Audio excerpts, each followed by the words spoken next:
Antes de comenzar no te olvides dejar tu like y suscribirse. Los personajes y la historia no me pertenecen, créditos a sus respectivos autores. Capítulo 27. Tensiones y nervios. Ubicación. Polo Sur.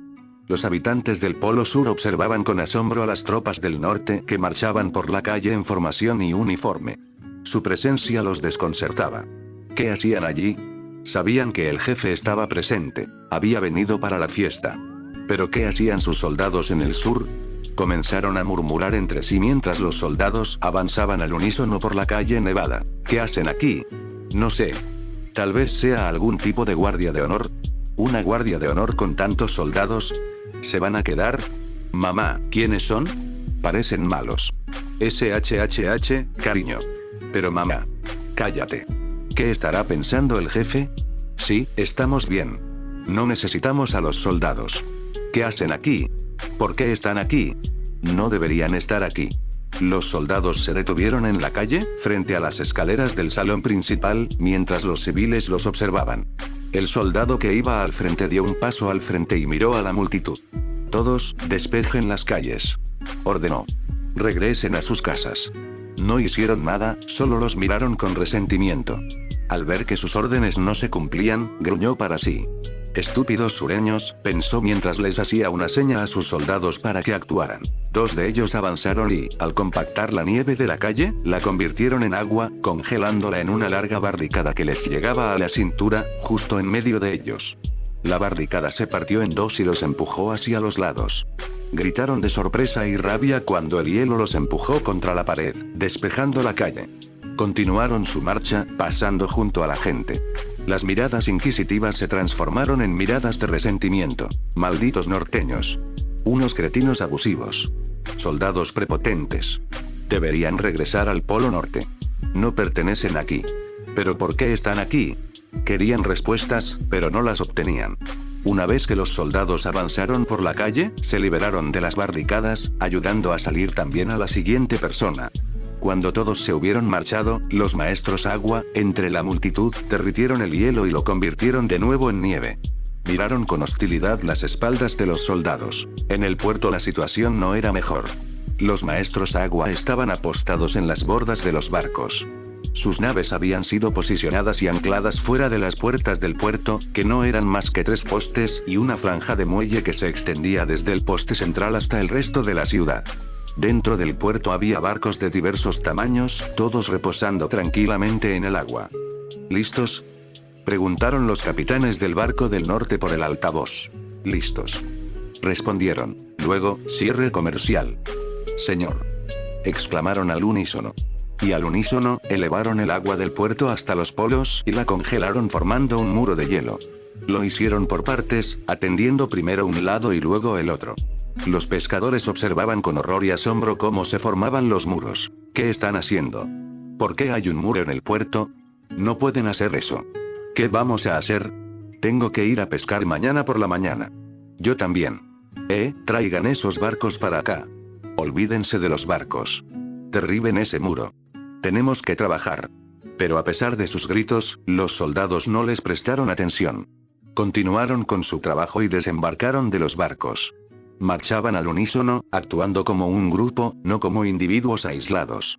Mantenían la vista al frente mientras los civiles los miraban con ojos furiosos, clavados en la parte posterior de sus cascos con visera de cuero. Mientras todo esto sucedía, Korra y Unalaq se encontraban frente al palacio tradicional de la tribu Agua, que también servía como ayuntamiento. Estaban en lo alto de la ciudad y podían verlo todo, lo que significaba que eran testigos de todo lo que ocurría. Tío, ¿por qué trajiste a tus tropas del norte?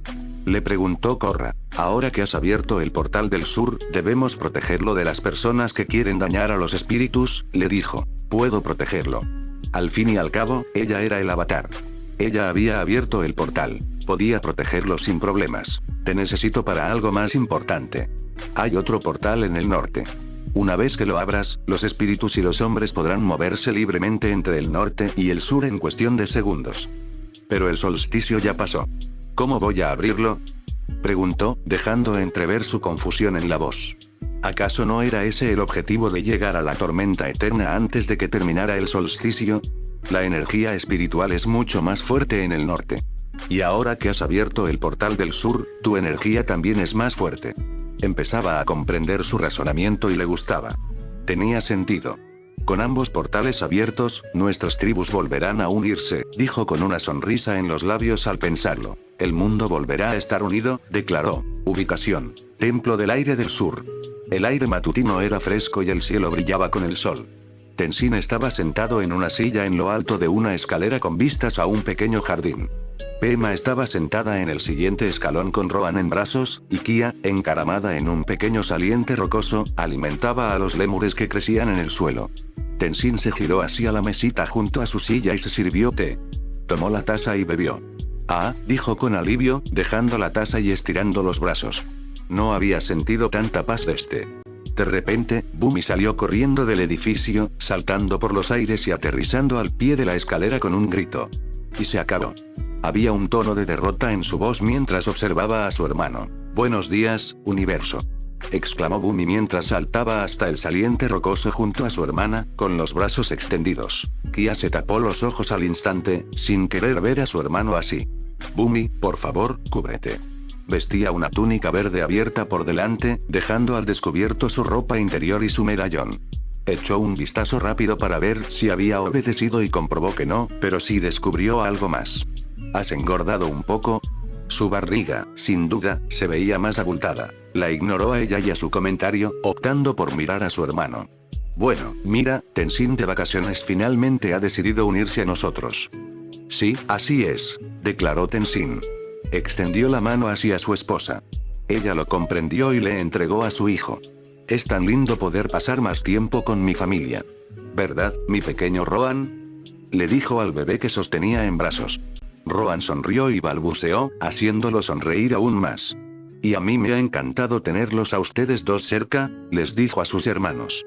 Me recuerda a todas esas maravillosas vacaciones que pasábamos de niños con papá. Kia y Bumi intercambiaron una mirada antes de volver a mirarlo.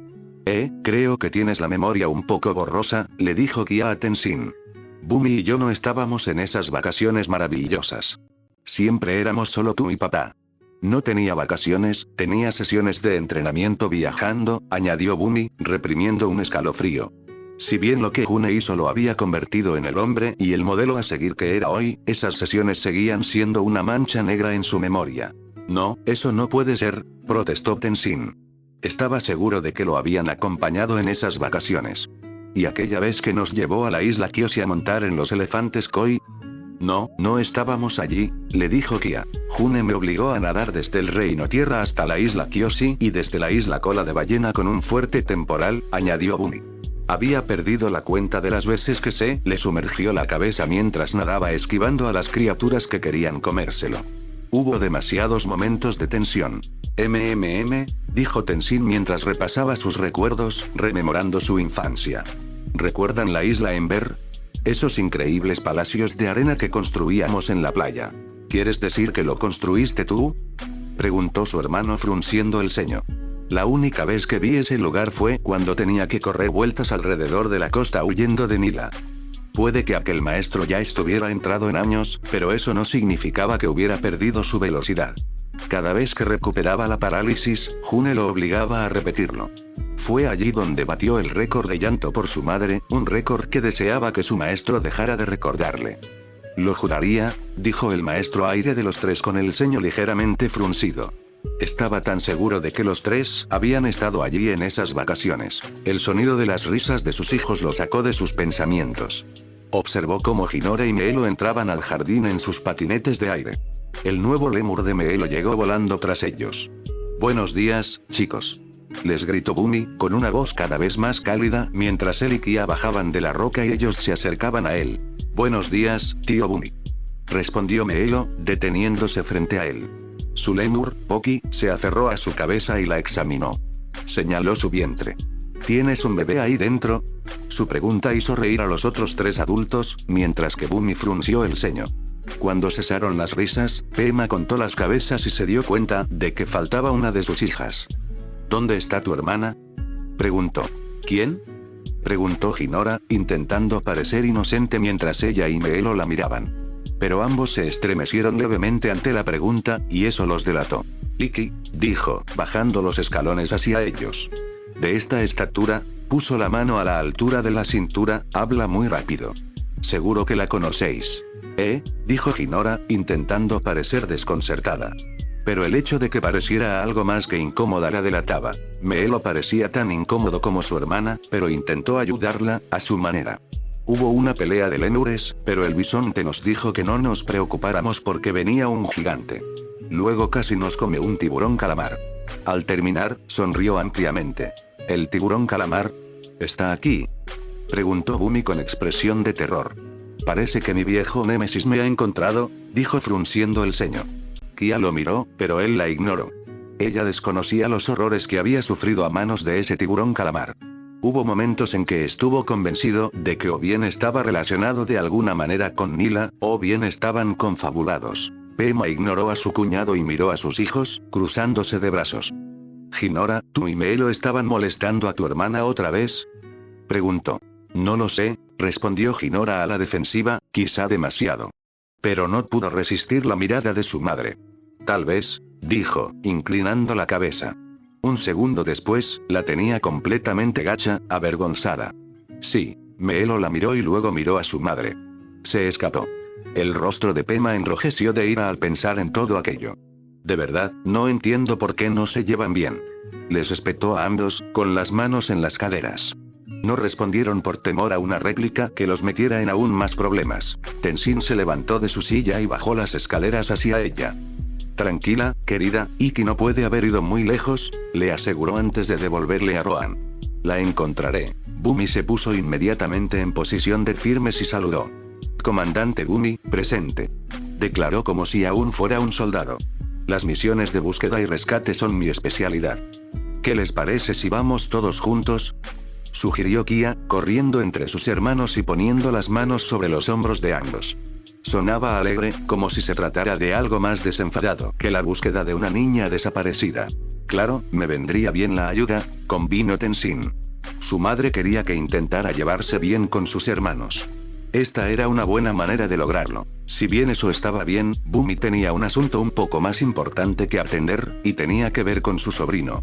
Cuando regrese, idearemos un plan para acabar con ese tiburón calamar de una vez por todas, le dijo a Meelo. Meelo hizo lo que cualquier otro niño haría al oír algo del tío raro de la familia. Le siguió la corriente. ¿Sí?, asintió con una gran sonrisa. Ubicación: Konoha. Esto es humillante, se quejó Tsukiko mientras miraba fijamente al objeto de su absoluto desprecio. El día era hermoso, el cielo estaba despejado, y ella estaba haciendo esto. Ahora era una kunoichi. ¿Por qué estaba haciendo esto? Deja de quejarte. No eres la única aquí, ¿sabes?, le dijo Arashi desde su derecha mientras pasaba la brocha por la cerca, haciéndola brillar con la pintura fresca. Estaba completamente concentrado en la tarea que realizaban. Hiro, que estaba al otro lado, también. Juntos, trabajaron sin descanso para pintar la cerca con una nueva capa de blanco. Eso la enfureció muchísimo. Vamos, chicos. Dejó caer el cubo con un golpe sordo, salpicando unas gotas de pintura en el suelo y en su pantalón. Somos shinobi. Se supone que debemos estar haciendo cosas de shinobi, no pintando vallas. ¿Shinobi? Repitió Hiro, mirándola con una expresión entre divertida y curiosa. Pero, aunque la miraba, seguía pintando la valla. Era una tarea sencilla. Pintar la valla que separaba un bloque de apartamentos del callejón. Tan sencilla que Rin los había dejado allí una hora y no les preocupaba que no volviera. Ella lo miró con gesto de fastidio, que se acentuó aún más al ver lo que estaba haciendo. Eso es lo que has sacado de lo que acabo de decir. Eso fue lo que escuché y que me pareció más interesante. Oigan, ¿quieren seguir trabajando?, les preguntó Arashi a ambos, interrumpiendo su trabajo para mirarlos con fastidio. Su pincel se quedó a medio pintar, sostenido por la fuerza de su mano. Esta cerca no se va a pintar sola. Tsukiko lo miró con una mirada acusadora, girando la cabeza bruscamente. ¿Por qué te obsesionas tanto con el trabajo?, le espetó. Esto es humillante. Es un trabajo, respondió encogiéndose de hombros. Si nosotros no lo hacemos, lo hará otro. Pues que lo hagan ellos. Me niego a pintar vallas. Tiró la brocha al suelo y se cruzó de brazos en señal de desafío. Pero eso no le afectó. Simplemente volvió a centrar su atención en la valla. De acuerdo, eso significa que nos llevaremos tu parte del pago de la misión. ¿Qué? No, no lo harás. Protestó ella al instante y con vehemencia. Claro que sí. Tú no vas a trabajar, pero nosotros sí. Así que es obvio que nos corresponde tu parte, dijo con voz pragmática. No se enfadó ni alzó la voz, simplemente lo hizo con seriedad. Había visto a Tenzin y a su abuelo usar ese tono, generalmente cuando trataban con alguien beligerante que no entendía lo que decían, o cuando trataban con los enclenques y con él, respectivamente. Era efectivo, de eso estaba seguro. Tiene razón, añadió Hiro. Es lo justo. No, no lo es. Protestó en voz alta. Por supuesto que sí. Su abuela le había enseñado ética empresarial, y cómo sortearla siendo un shinobi, para cuando se convirtiera en el líder del clan Hyuga. El truco consistía en mantener una expresión agradable y un tono de voz razonable. Lo que Arashi acababa de proponer era perfectamente razonable y no le veía ningún problema. Pero también percibió la daga, no tan oculta en ello. Tsukiko no dejaba de mirar a sus dos compañeras, buscando alguna señal de que estuvieran faroleando, pero no encontraba nada. «Arg, basta», exclamó en voz alta. Cogió su cepillo y su cubo y se lanzó contra la valla con furia vengativa, mientras murmuraba sobre compañeras traicioneras y vallas estúpidas. «Oye, tranquila, Tsukiko», dijo Arashi al verla pintar con tanta rapidez. «Si sigues así, tendremos que rehacer tu parte». «Cállate, paleto», le espetó, sin apartar la vista de la valla. Siguió murmurando y él empezó a sentir que sus palabras iban dirigidas más a él y a Hiro que a la valla. Si supiera alguna buena palabrota, hasta la habría soltado. Menos mal que la calle estaba vacía. «No me lo puedo creer». «Ya lo has dicho», le señaló Hiro. «Ya lo sé, Hiro», le espetó. Eso desvió su pincelada, obligándola a repintarla. No faltó repetirlo. Eran shinobi, que Dios los acompañe. ¿Por qué no nos dieron una misión mejor? Hay que empezar por algún sitio, dijo Arashi mientras seguía pintando. Le dolía el brazo y solo olía a pintura, pero aún así continuó pintando. ¿Por qué no pudimos empezar mejor? Esta era la cuarta valla que pintaban esta semana. También pasearon al perro, hicieron jardinería y recolectaron hierbas. Esto último fue lo único interesante, porque aprendieron algo. No lo sé, ni me molesté en preguntar, le dijo. Estaba contento de no haberlo hecho. Mira el lado positivo, le dijo Hiro. ¿Qué es eso?, preguntó. Solo falta una hora para el almuerzo. Rin debería estar de vuelta con la comida para entonces. Una vez que su sensei regresó, pudieron tomar un descanso y relajarse un rato. Si no se lo ha comido ya, se quejó mientras seguía pintando la valla, convirtiendo la madera marrón en blanca. Ubicación: Polo Sur. Si Korra no hubiera estado sentada junto a sus padres, y a su padre, viendo a toda la gente en la cabaña con ellos, jamás habría creído que estaban teniendo serios problemas con las fuerzas del norte. Gracias a todos por venir, comenzó Tonraq la reunión. Sé que estos últimos días han sido muy difíciles. ¿Preocupante?, repitió Barrick desde donde estaba en la cabaña, con su asistente siguiéndole de cerca. Sostenía un plato de galletas de col rizada y tenía una en la mano. Lo preocupante es cuando me sale ese sarpullido que no se quita y Sully no está para rascarme. Esto es terrible. Tiró el plato al suelo, cuyo estruendo resonó en la pequeña habitación. ¡Qué asco! ¿Pero estas galletas de col rizada? Todo lo contrario. Recuérdame que te pida la receta luego, le dijo a Sully, quien asintió. ¿A qué viene todo esto, Barrick?, preguntó Tonraq. Su voz tenía un tono reservado al dirigirse al hombre, pero no tanto como cuando hablaba con su hermano. Korra se preguntó por un instante qué problema tendría con el empresario. Rápidamente lo descartó como algo sin importancia. Tomó otro plato y empezó a apilar más galletas. Lo que quiero decir es que un Alak ya ha expulsado a nuestros jefes de sus palacios. ¿Cuánto tardará en decirnos qué tipo de galletas podemos comer? Con un gesto de los brazos, logró apartar las galletas del plato. Probablemente un par de días, dijo Sully. Es una pregunta retórica, Sully, tienes que seguirme el ritmo, le dijo antes de volverse hacia la multitud. Por no mencionar que tengo un carguero lleno de fletán que se está pudriendo por culpa del cierre del puerto.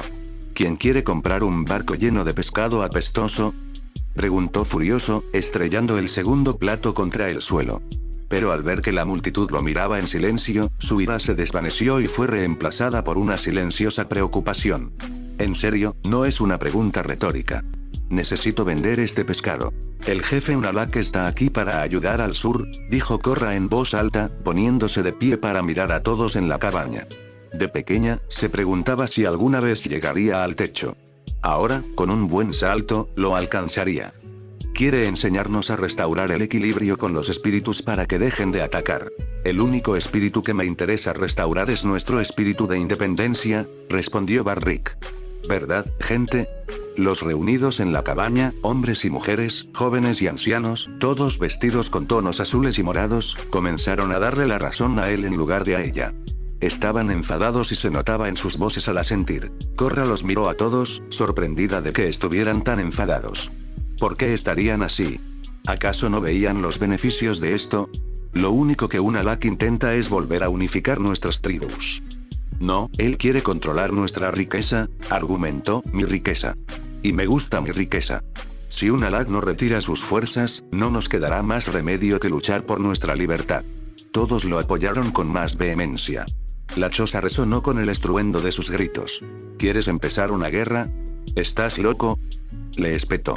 Acababan de reunirse tras más de un siglo de separación y él quería tirar todo por la borda. Era una locura. Unalaq empezó esto, no nosotros, afirmó Tonraq mientras se levantaba del suelo. Ella lo miró con el ceño fruncido, sin sorprenderse. Claro que iba a defender la postura de Barrick. Unalaq era su hermano y se estaba rebelando contra él. Al ver su ceño fruncido, suspiró. Lo siento, quizá podrías hablar con tu tío. Dile lo frustrados que estamos todos. Escuchará lo que el avatar tiene que decir. Esperó un segundo una respuesta. ¿Hazlo por mí?, preguntó. Lo haré por la tribu, dijo secamente.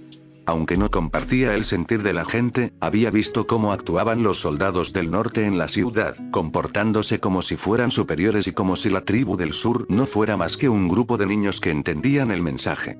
Salió de la choza a paso ligero y cerró la puerta de golpe tras de sí. El sonido que produjo en la cabaña no fue agradable. Sonaba más bien como una campana que daba la alarma.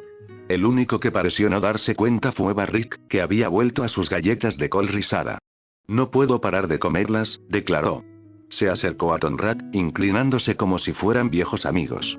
Mira, todos sabemos a dónde va este conflicto. Tenemos que empezar a prepararnos para la guerra. Tonraq no respondió al principio, limitándose a mirarlo fijamente durante un largo segundo. Hablamos en privado, Barrick, dijo finalmente, señalando con la cabeza hacia el dormitorio. Claro, aceptó. Tu asistente se queda aquí afuera. Senna se puso de pie junto a su esposo, mostrando su apoyo silencioso. De acuerdo, accedió sin dudarlo. Los tres entraron juntos en la habitación, prometiendo a la multitud que regresarían en unos minutos. Una vez dentro, la habitación era un poco más grande de lo normal, para los estándares de la tribu Agua, lo que significaba que tenía aproximadamente el tamaño de una habitación de hotel de 3 estrellas en Ciudad República. La cama dominaba la habitación. Era amplia y cómoda, con sábanas de un azul intenso, como el del fondo del océano. Tenía 2 almohadas lo suficientemente grandes para 2 personas, una encima de la otra. A su izquierda había una mesita de noche con fotos de su familia. Mostraban el crecimiento de Korra y a sus padres, ya fuera detrás de ella o observándola. Cuando la puerta se cerró, Barrick se giró para mirarlos. Vamos, Tonraq, sabes que tengo razón. Tenemos que prepararnos para la guerra que se avecina. Sabes que Sokka diría lo mismo. Tonraq lo señaló acusadoramente con el dedo. Su rostro se transformó en una mirada de advertencia. Senna le dirigió la misma mirada, pero la suya era mucho más severa. Tú, más que nadie, no tienes derecho a declarar lo que haría Sokka, le espetó su marido. Su rostro pasó de la euforía a una expresión fría y calculadora. No estoy de acuerdo. Yo era más cercano a Sokka que cualquiera de ustedes dos. ¿Cómo dice?, preguntó Senna con voz gélida. La miró sin mostrar arrepentimiento. Tú eras su hija, pero yo era su aprendiz. No, tú eras su alumno. Yoe fue quien se convirtió en aprendiz. Frunció el ceño, pero continuó. Yo seguía siendo su alumno. Lo conocía. Lo único que amaba más que al Polo Sur y a su tribu era a su esposa. Y entonces tu hermano, giró la cabeza para mirar a Tonraq, irrumpe e intenta tomar el control. No podemos permitir que eso suceda. No haremos nada hasta que Korra tenga la oportunidad de hablar con Unalaq, le dijo Tonraq con firmeza. Así que, sea cual sea el plan que estés tramando, olvídalo. La única razón por la que estás aquí hoy es porque irrumpiste y Joe no estaba. Al oír esas palabras, el rostro de Barrick reaccionó de forma extraña. Se suavizó y endureció a la vez. Por un instante, volvió a su expresión fría y calculadora, pero tanto Conrad como Sena lo notaron. ¿Dónde está? ¿En algún sitio? Entrenamiento de supervivencia con su aprendiz y con Naruto, respondió Sena. ¿Ese viejo chocho tiene un aprendiz? Preguntó, con genuino asombro. ¿Quién lo hubiera imaginado? Pensé que se moriría antes. Barrick, comenzó Conrad, pero él lo ignoró. ¿Y a quién eligió Joe como aprendiz? ¿A un don nadie que encontró en la calle con el que se acostó antes? Agarró al empresario por la parte delantera del traje con fuerza. ¡Cuidado!, le advirtió con voz ronca. Consideramos a Joe de la familia. ¿Y qué opinas de mí? Una molestia que desearíamos que desapareciera. No causes problemas, Barrick. Ya tenemos bastantes. Se sintió insultado por esa descripción, y aún más al ver que Sena asentía mentalmente, dándole la razón a su marido. Pero mantuvo la calma y se limitó a mirar el puño que sujetaba su traje. En cualquier otro hombre, ese movimiento le habría provocado una falta de aire. Pero había echado el cuello hacia atrás lo justo para evitarlo. Sin embargo, ahora sentía la espalda tensa y un picor que deseaba rascarse con urgencia. No iba a permitirles el gusto de verlo retorcerse intentando arañar ese centímetro, no cuando tenía a Sully para hacerlo por él. ¿Van a depositar todas sus esperanzas en el avatar, que casualmente piensa que lo que hace una LAC está bien? Les preguntó a ambos. No, depositamos todas nuestras esperanzas en nuestra hija, le dijo Sena. Conrad soltó el traje, recuperando así el control de su cuerpo. Pero la tranquilidad duró poco, pues el hombre le puso una mano firme en la espalda y comenzó a empujarlo fuera de la habitación mientras ella lo seguía. Ubicación: Konoha. Muy bien hecho, dudo que esa valla haya lucido mejor jamás, dijo Madara desde su escritorio. A su derecha estaba Idote, con varios pergaminos extendidos frente a él. La mayoría estaban cerrados, pero uno estaba abierto de par en par, y en él había 3 pergaminos más.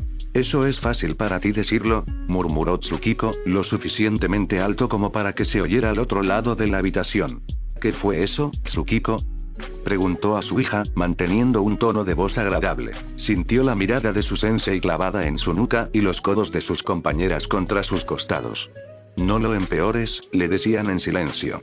Nada, papá, respondió al fin, captando la indirecta. Bien. Pero la conversación aún no había terminado. Ustedes la pasaron bien, les dijo Tsume, mirando a Tsukiko con el ceño fruncido. Por fin le estaba empezando a crecer el pelo de nuevo, algo que agradecía. Hoy no les tocó hacer una misión para la bruja. Los 3 equipos genin se estremecieron al oír mencionar a la bruja. La bruja era una anciana que atormentaba a los genin de Konoha.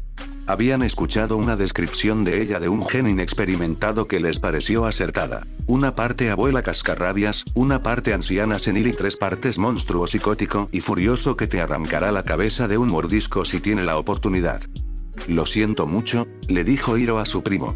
¿Cuál era la misión? Tuvimos que perseguir a su maldito gato otra vez, respondió Hiro Atake, uno de los sobrinos de Rin y compañero de Tsume. Tenía el cabello gris característico del clan Atake, pero no usaba máscara como su tía. Su rostro era sencillo, pero sus ojos lo observaban todo. Guay. Lo habríamos conseguido a la primera si Aoimaru no hubiera ladrado, dijo con una mirada acusadora hacia Tsume y Aoimaru. Eso no fue culpa suya, argumentó Tsume, pero Aoimaru simplemente se acurrucó más en su chaqueta, como si estuviera avergonzada. Tu perra dice lo contrario, dijo, señalando su chaqueta. Ella sabe la verdad. Basta ya, les dijo Hiruzen Sarutobi, que llevaba el nombre de su bisabuelo y su sensei. Su cabello seguía siendo castaño oscuro, pero parecía que empezaba a encanecer. Eso no se notaba en su espesa barba. Estaba más acostumbrado a sonreír que a fruncir el ceño, pero ahora lo hacía con todas sus fuerzas. No estamos aquí para hablar del gato, por muy infernal que sea. Hiruzen, dijo Madara, con un tono de leve reproche. Quizás sonó severo, pero una sonrisa se dibujó en sus labios. Lo siento, se disculpó. Gracias, ahora volvamos al propósito de su visita. Miró a Idote, quien comenzó a recoger los pergaminos. Se puso de pie con todos ellos en la mano y se dirigió a los equipos. Entregó un pergamino a cada sensei y luego regresó a su asiento. Esta es una misión especial, solicitada específicamente para los 3 equipos que tengo frente a mí. ¿Qué es?, preguntó su hija. Ya se estaba emocionando ante la perspectiva de una misión. ¿Es una misión, Tsukiko? ¿Pero qué tipo de misión? Preguntó. ¿Un equipo de protección? ¿Escolta? ¿Seguridad? Es lo mismo dicho con 3 palabras diferentes, le dijo Arashi con voz muy seca. Pero ella lo ignoró, mirando a su padre. ¿Y la recuperación? ¿Estamos robando algo? Mira eso, amplió el interrogatorio, comentó Hiro con la misma sequedad en la voz que Arashi. Esta vez sí lo miró. Los miró a ambos con el ceño fruncido y una mirada fulminante. Cállense los dos, les espetó. Ellos sonrieron con suficiencia y chocaron los puños. Le dieron ganas de gruñirles y pegarles, pero hacerlo delante de su padre y su jefe no era buena idea. Es una misión, Tsukiko, le dijo el Hokage con paciencia. Es una misión para la que te solicitaron específicamente. ¿Pero qué clase de misión? Preguntó de nuevo, con un ligero tono quejumbroso en la voz. Era mejor insinuarlo que decirlo abiertamente, porque eso solo la metería en más problemas de los que deseaba. Parece que están haciendo limpieza de la casa, dijo Rin, entregándole el pergamino a Arashi. ¿Qué? No lo oyó bien, ¿verdad? Sí, esta es una misión especial de rango D para que los 3 limpien una casa, les dijo Madara antes de esbozar una sonrisa inocente. ¿Se me olvidó mencionarlo? Su humor hacía reír a los senseis, pero solo conseguía que la mayoría de los genin lo miraran con el ceño fruncido. ¿Estamos aquí juntos para una misión de rango D de limpieza de casas? Repitió Shikatsuno. ¡Qué fastidio! Oh, no será tan malo, le dijo su sensei, un shinobi de cabello negro llamado Jin. Estamos limpiando una casa. No es algo que requiera que estemos los 9 juntos. Ya lo superarás, dijo de una forma que enfadó mucho a su alumno, para ser un Nara, claro. Para los demás, simplemente parecía que estaba muy irritado con él. Deben estar en la dirección en 1 hora, les dijo Madara a todos, dando la explicación e ignorando las miradas de fastidio que recibía de la mayoría. ¿Alguna pregunta? Sí, tengo una, dijo Arashi, levantando por fin la vista del pergamino. ¿Por qué no es una misión de mayor rango? Los demás genin de la sala lo miraron como si estuviera loco o confundido. Tenían una misión de limpieza y él se preguntaba por qué no era de mayor rango. ¿Por qué preguntaba eso? Pero los adultos en la sala solo rieron entre dientes. No te preocupes, Arashi, le dijo el Hokage. Me han asegurado que desactivó las trampas de entrenamiento. Ese comentario les heló la sangre a los genin. No entendían a qué se refería. ¿Qué trampas? ¿Acaso iban a entrar en una casa llena de trampas mortales? Pero entonces se detuvieron y recordaron que acababa de decir que las trampas estaban desactivadas. ¿Por qué esta no es una misión de mayor rango? Le preguntó Arashi. ¿Qué te pasa, muchacho de pueblo? Le preguntó Tsukiko con una voz que denotaba a la vez enfado y curiosidad. No parecía asustado, sino preocupado. Era como si supiera lo que ocurría y estuviera nervioso por ello. Lee la dirección, le dijo, entregándole el pergamino. Lo tomó y escaneó rápidamente el contenido. No había mucho, solo la descripción de la misión, su rango y la dirección. Miró la dirección y vio que estaba en una calle cercana a la muralla vieja. Pero aparte de eso, no había nada importante para ella. ¿Qué tiene de especial? Le preguntó finalmente, levantando la vista del pergamino. Voy a esa dirección todos los días para entrenar en el Goken. Lo miró un instante, sin comprender lo que acababa de decir. Luego volvió a mirar la dirección, leyéndola con renovado interés. Seguía igual. ¿Hablas en serio? Preguntó finalmente. Por supuesto que hablo en serio.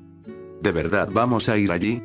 La emoción la hizo dar saltitos, provocando que todos la miraran con extrañeza. Ya la habían visto emocionada antes, así que no les sorprendió. Lo que sí les sorprendió fue que pareciera entender de qué hablaba Arashi. Normalmente era ella la que estaba perdida o simplemente confundida. ¿Podrían ponernos al día? Preguntó Inoji a ambos. Giró la cabeza para mirarlo, con la emoción reflejada en sus ojos. Vamos a casa de Rogle. Casi gritó a todos. Esto es diferente, pensó Arashi. La primera vez que Lee lo llevó a casa, salió de la habitación sin apenas mirarlos al marcharse. Después, siempre actuaba con bastante indiferencia. Pero ahora, era como una fanática, aunque no se lo iba a decir a la cara. Los otros 7 genin se entusiasmaron con sus palabras. Los otros 2 pergaminos fueron arrebatados de las manos de sus senseis y leídos con avidez. ¿De verdad vamos a ir allí? Preguntó Inoji, mirando a Tsukiko y Arashi. Habla con él, no conmigo. Él estuvo allí, dijo, señalando al pelirrojo teñido que estaba a su lado. Le habían preguntado muchas veces en la academia por el ermitaño de Konoha y por dónde vivía, pero Arashi se había mantenido hermético. Ni una sola vez reveló la dirección de su casa, por mucho que se lo suplicaran. Pero ahora asintió en señal de reconocimiento. Sí, ese es su sitio. Pero no me emocionaría demasiado. Conociendo a Lee Sensei, probablemente convertirá esto en algo más que una simple misión de limpieza. Si hubieran prestado atención a sus palabras en lugar de dejarse llevar por la emoción de conocer a Rock Lee, quizá habrían sentido un leve escalofrío recorrerles el cuerpo. Ubicación: Polo Sur. Bolin jadeaba mientras tiraba del rickshaw calle abajo. No sentía los pies y no sabía si era por el cansancio y el dolor o por lo fría que estaba la nieve, aunque agradecía que estuviera compactada para no tropezar y caer. La gente lo miraba a él y al carruaje. Dentro iban Desna y Eska, mirando al frente con su típica expresión inexpresiva.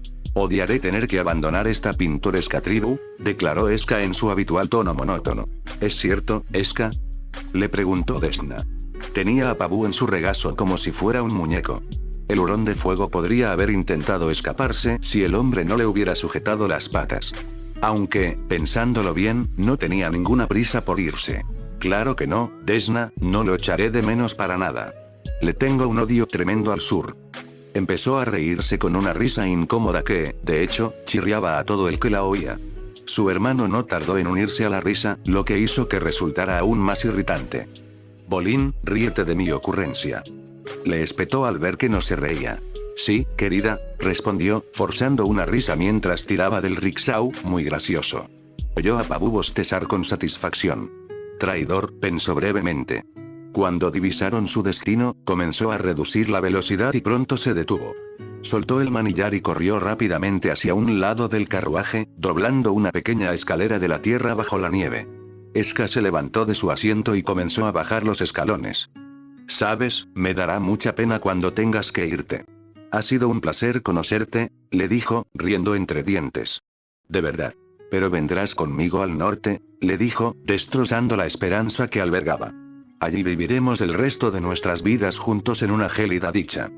Se marchó, seguida por su hermano, quien, al pasar, dijo: «¡Qué tonto eres, Bolin!». Se limitó a verlos alejarse, sintiéndose completamente derrotado. No sabía que Eska pudiera ser tan posesivo. Era asfixiante. No, era aterrador. Pero al ver a su hermano bajar por la calle, su esperanza renació. «Mako», gritó, corriendo hacia él. «¡Qué alegría verte!». Se abalanzó sobre su hermano, tomándolo de los hombros y con la cabeza en alto. Mako miró a su hermano con cierta confusión en el rostro. ¿Estás bien, hermano? No, dijo, sacudiendo la cabeza. No, no estoy bien. No puedo más. Escucha, no quiero vivir en esta gélida felicidad con Eska. Apoyó la cabeza en el pecho de su hermano, llorando y gimiendo. No me obligues. Por favor, no me obligues. Aunque Mako estaba acostumbrado a las payasadas de su hermano, nunca lo había visto tan asustado por una chica, normalmente era más por un desamor o por intentar hacerse el interesante que por otra cosa. Oye, si eres tan infeliz, simplemente déjala. Bolin miró a su hermano, dejando de llorar. ¿Romper con ella? ¿Puedes hacer eso? Le sonaba casi como un sueño hecho realidad. Pero no estaba seguro de que lo fuera. Sí, le dijo su hermano. Los chicos hacen eso todo el tiempo. ¿Cómo?, preguntó. Dile simplemente que ya no te interesa tanto. Oh, no creo que le guste eso. Ya podía imaginar los horrores que ella le desataría. Probablemente incluiría lluvia que se convertiría en hielo y lo empalaría. Mako vio la preocupación en el rostro de su hermano y decidió darle un consejo. Le puso las manos en los hombros, quitándoselas al hacerlo, y le dijo: terminar una relación es como arrancarse una sanguijuela. Simplemente hay que arrancarla y acabar con el asunto. Te sentirás mucho mejor después. Créeme. Se tranquilizó tras el consejo de su hermano. Gracias, Mako. Uf. Menos mal que eres tan bueno rompiendo corazones. Se apartó y se puso las manos en las caderas, diciendo en broma: Korra, mejor que tengas cuidado. Mako se cruzó de brazos y lo miró con el ceño fruncido. Oh, no, es solo que, ya sabes, olvídalo. Cuando Korra entró en el ayuntamiento, no vio a nadie más. El pasillo que conducía a la sala del trono estaba completamente vacío. Era inquietante. No había estado muchas veces en el ayuntamiento, pero en las pocas ocasiones en que había ido, siempre había al menos 5 o 6 personas. Ahora no había nadie. No sabía si era porque su tío estaba allí y quería estar solo o si se negaban a trabajar allí por su presencia. Personalmente, esperaba que fuera lo primero. Entró en el gran comedor con un chirrido al pisar. No era un chirrido estruendoso que resonara en el techo, pero sí lo suficientemente fuerte como para hacerla estremecerse al oírlo. La única luz en el salón provenía del pasillo. El resto estaba sumido en la oscuridad. La luz iluminaba a su tío, alumbrando su cuerpo pero dejando su cabeza y hombros en la sombra. Su cabeza descansaba sobre la piedra azul del trono, con los ojos cerrados. Nuestro próximo entrenamiento es mañana, dijo, abriendo los ojos para mirarla. Siento interrumpir, le dijo, deteniéndose ante el trono. Se trata de nuestra conversación sobre la unificación de las tribus. ¿Sí? Entiendo por qué trajeron a sus tropas aquí, pero me temo que están enviando un mensaje equivocado, explicó. Tu padre te ha estado hablando. Había un ligero tono de molestia en su voz mientras areaba la cabeza. Pero había algo más. Sonaba a decepción. Pero ella continuó. No solo él. Barrick también. Hubo una reunión en casa de mis padres. Muchos sureños sienten que su tribu está siendo invadida. Soy su jefe. Estoy uniendo, no invadiendo. Lo sé, pero me temo que si nada cambia, podría haber una guerra civil. Parecía meditar sobre esas palabras, frunciendo ligeramente el ceño en señal de concentración. Si las tribus agua entrarán en guerra, las demás naciones tomarían partido. Los espíritus oscuros se alimentarían de esa energía negativa, y el mundo se vería sumido en una batalla entre espíritus y hombres. Eso sería catastrófico. ¿Cómo lo detenemos? ¿Nosotros? Repitió. No, Korra. Se levantó del trono y la miró. Esta es una guerra que solo el avatar puede prevenir. Debería haber esperado esa respuesta de su tío. Él era quien confiaba en que ella haría lo que debía hacer. Pero incluso mientras pronunciaba esas palabras, ella sintió dudas. Normalmente soy yo quien empieza las peleas, le dijo mientras él se levantaba de la silla y bajaba los escalones. No sé cómo evitarlas. Como avatar, debes permanecer neutral en este conflicto, dijo. Naturalmente querrás ayudar a tu gente, pero mostrar favoritismo no ayudará a que nuestras tribus encuentren la unidad. Seguía dudando, y se le notaba en la cara. Quizá Tenzin tenía razón. Quizá no estoy preparada para ser el avatar. Se sintió un poco tonta por haberlo rechazado cuando lo hizo. Tenzin no tenía fe en ti. Pero no me cabe duda de que te convertirás en el avatar más admirado que el mundo haya conocido jamás, dijo mientras le ponía una mano alentadora en el hombro. Gracias, tío, respondió, agradecida por el ánimo. Pero aún tenía dudas. No creo que sea tan fácil. Barrick insistió especialmente. Ante esto, su tío hizo algo que ella jamás habría esperado. Se burló con desdén. No te preocupes por Barrick. Es un hombre amargado que cree que el mundo le debe algo mejor. Aquella afirmación era extraña. Solo había visto a Barrick un par de veces y en ninguna de ellas le había parecido un hombre amargado. De hecho, amargado ni siquiera era una palabra que hubiera usado para describirlo. Elegante sí, junto con excéntrico y carismático, pero nunca amargado.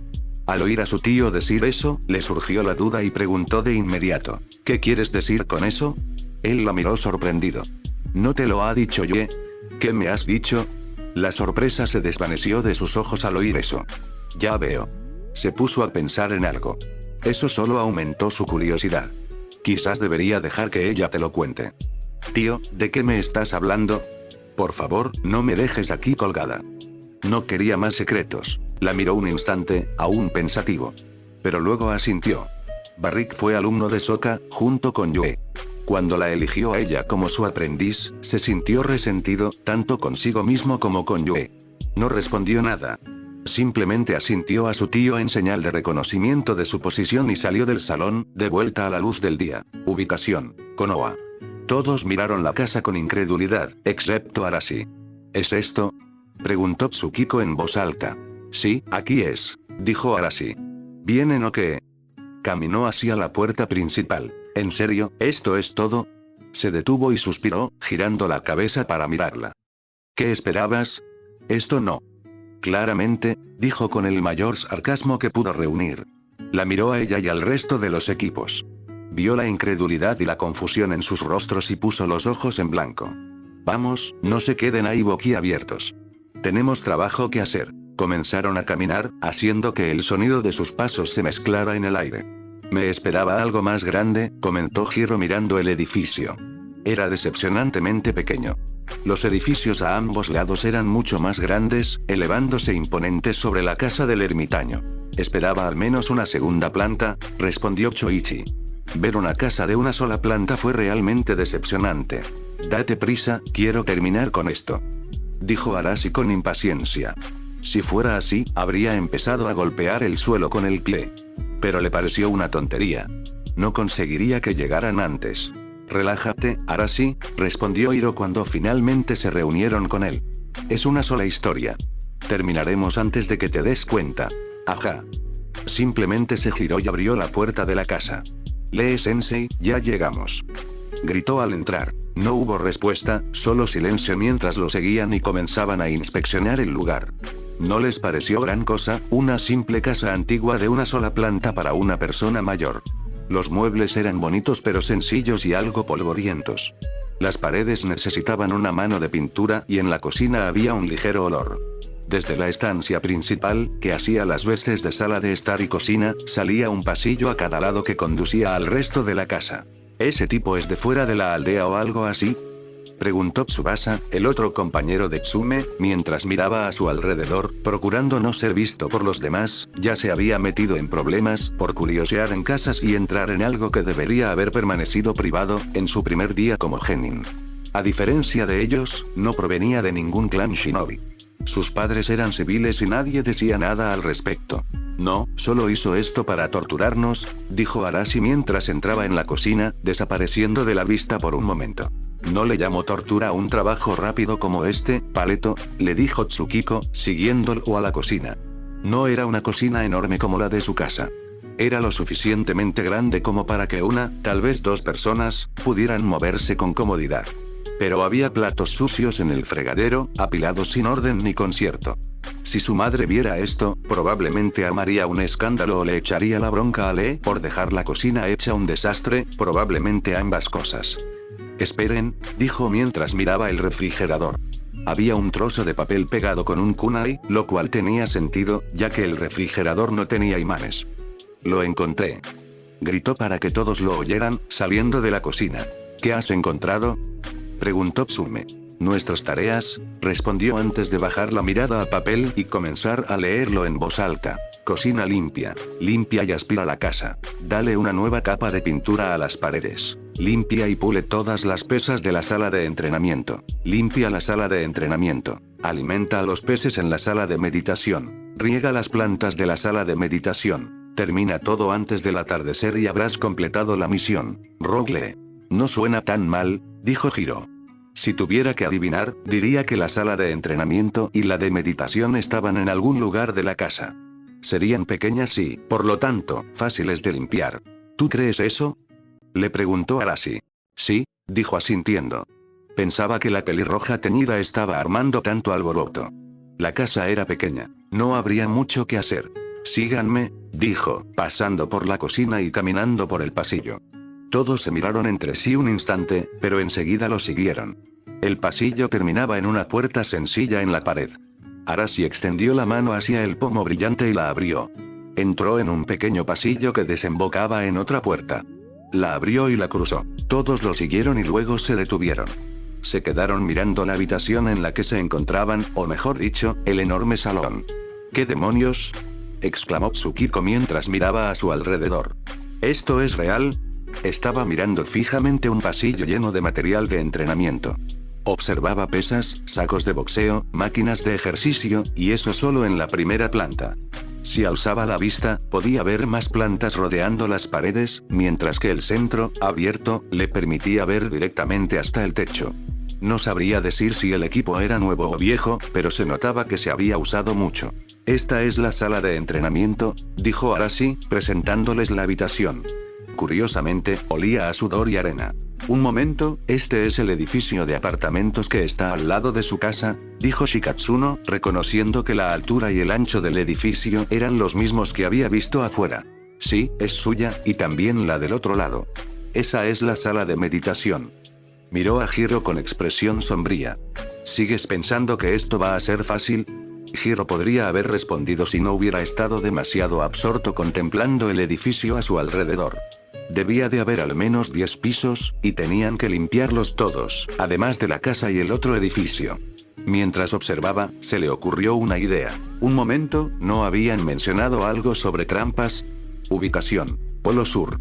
La tensión en el aire de la ciudad era tan densa que se podía masticar, tragar, regurgitar, gorgotear y luego escupir. Mientras los pelotones de soldados del norte marchaban por las calles, los sureños los miraban con abierta hostilidad. Los soldados no eran mucho mejores. Cuando se dignaban a mirar a los civiles, lo hacían con miradas condescendientes y de superioridad. El enfrentamiento de miradas hostiles llevaba días prolongándose y finalmente comenzaba a estallar, mientras uno de esos pelotones marchaba por su sección de la ciudad, que, en su opinión, parecía más un callejón que una calle propiamente dicha. Notaron las miradas hostiles de los civiles. Cuando uno se detuvo, los demás lo hicieron poco después. Ambos bandos se miraron fijamente. Pero antes de que alguno pudiera moverse, bolas de nieve cayeron sobre las cabezas de los soldados. Los sureños sonrieron al ver cómo los soldados eran tomados por sorpresa al impactar las bolas de nieve contra sus cascos. ¿Quién tiró eso?, exigió el líder de los soldados. Su respuesta fue una risita burlona desde arriba. Al levantar la vista, vieron a unos niños en el tejado mirándolos fijamente. Él dobló la nieve del tejado, arrastrándolos consigo y haciéndolos aterrizar en la calle. ¿Se creen muy valientes, gamberros?, les espetó. Elige a un maestro agua de tu tamaño. Gritó una voz a sus espaldas. Se giró y vio a los civiles con agua en las manos, listos para usar. Así que quieren pelear, pensó, secretamente complacido. Los sureños se estaban volviendo demasiado arrogantes. Tenían que aprender su lugar. Colocó su arma en posición de ataque, al igual que sus hombres detrás de él. La ventaja era de 4-3 a su favor, y eso le convenía. Pero antes de que ninguno de los dos bandos pudiera hacer nada, Korra apareció montada en Naga.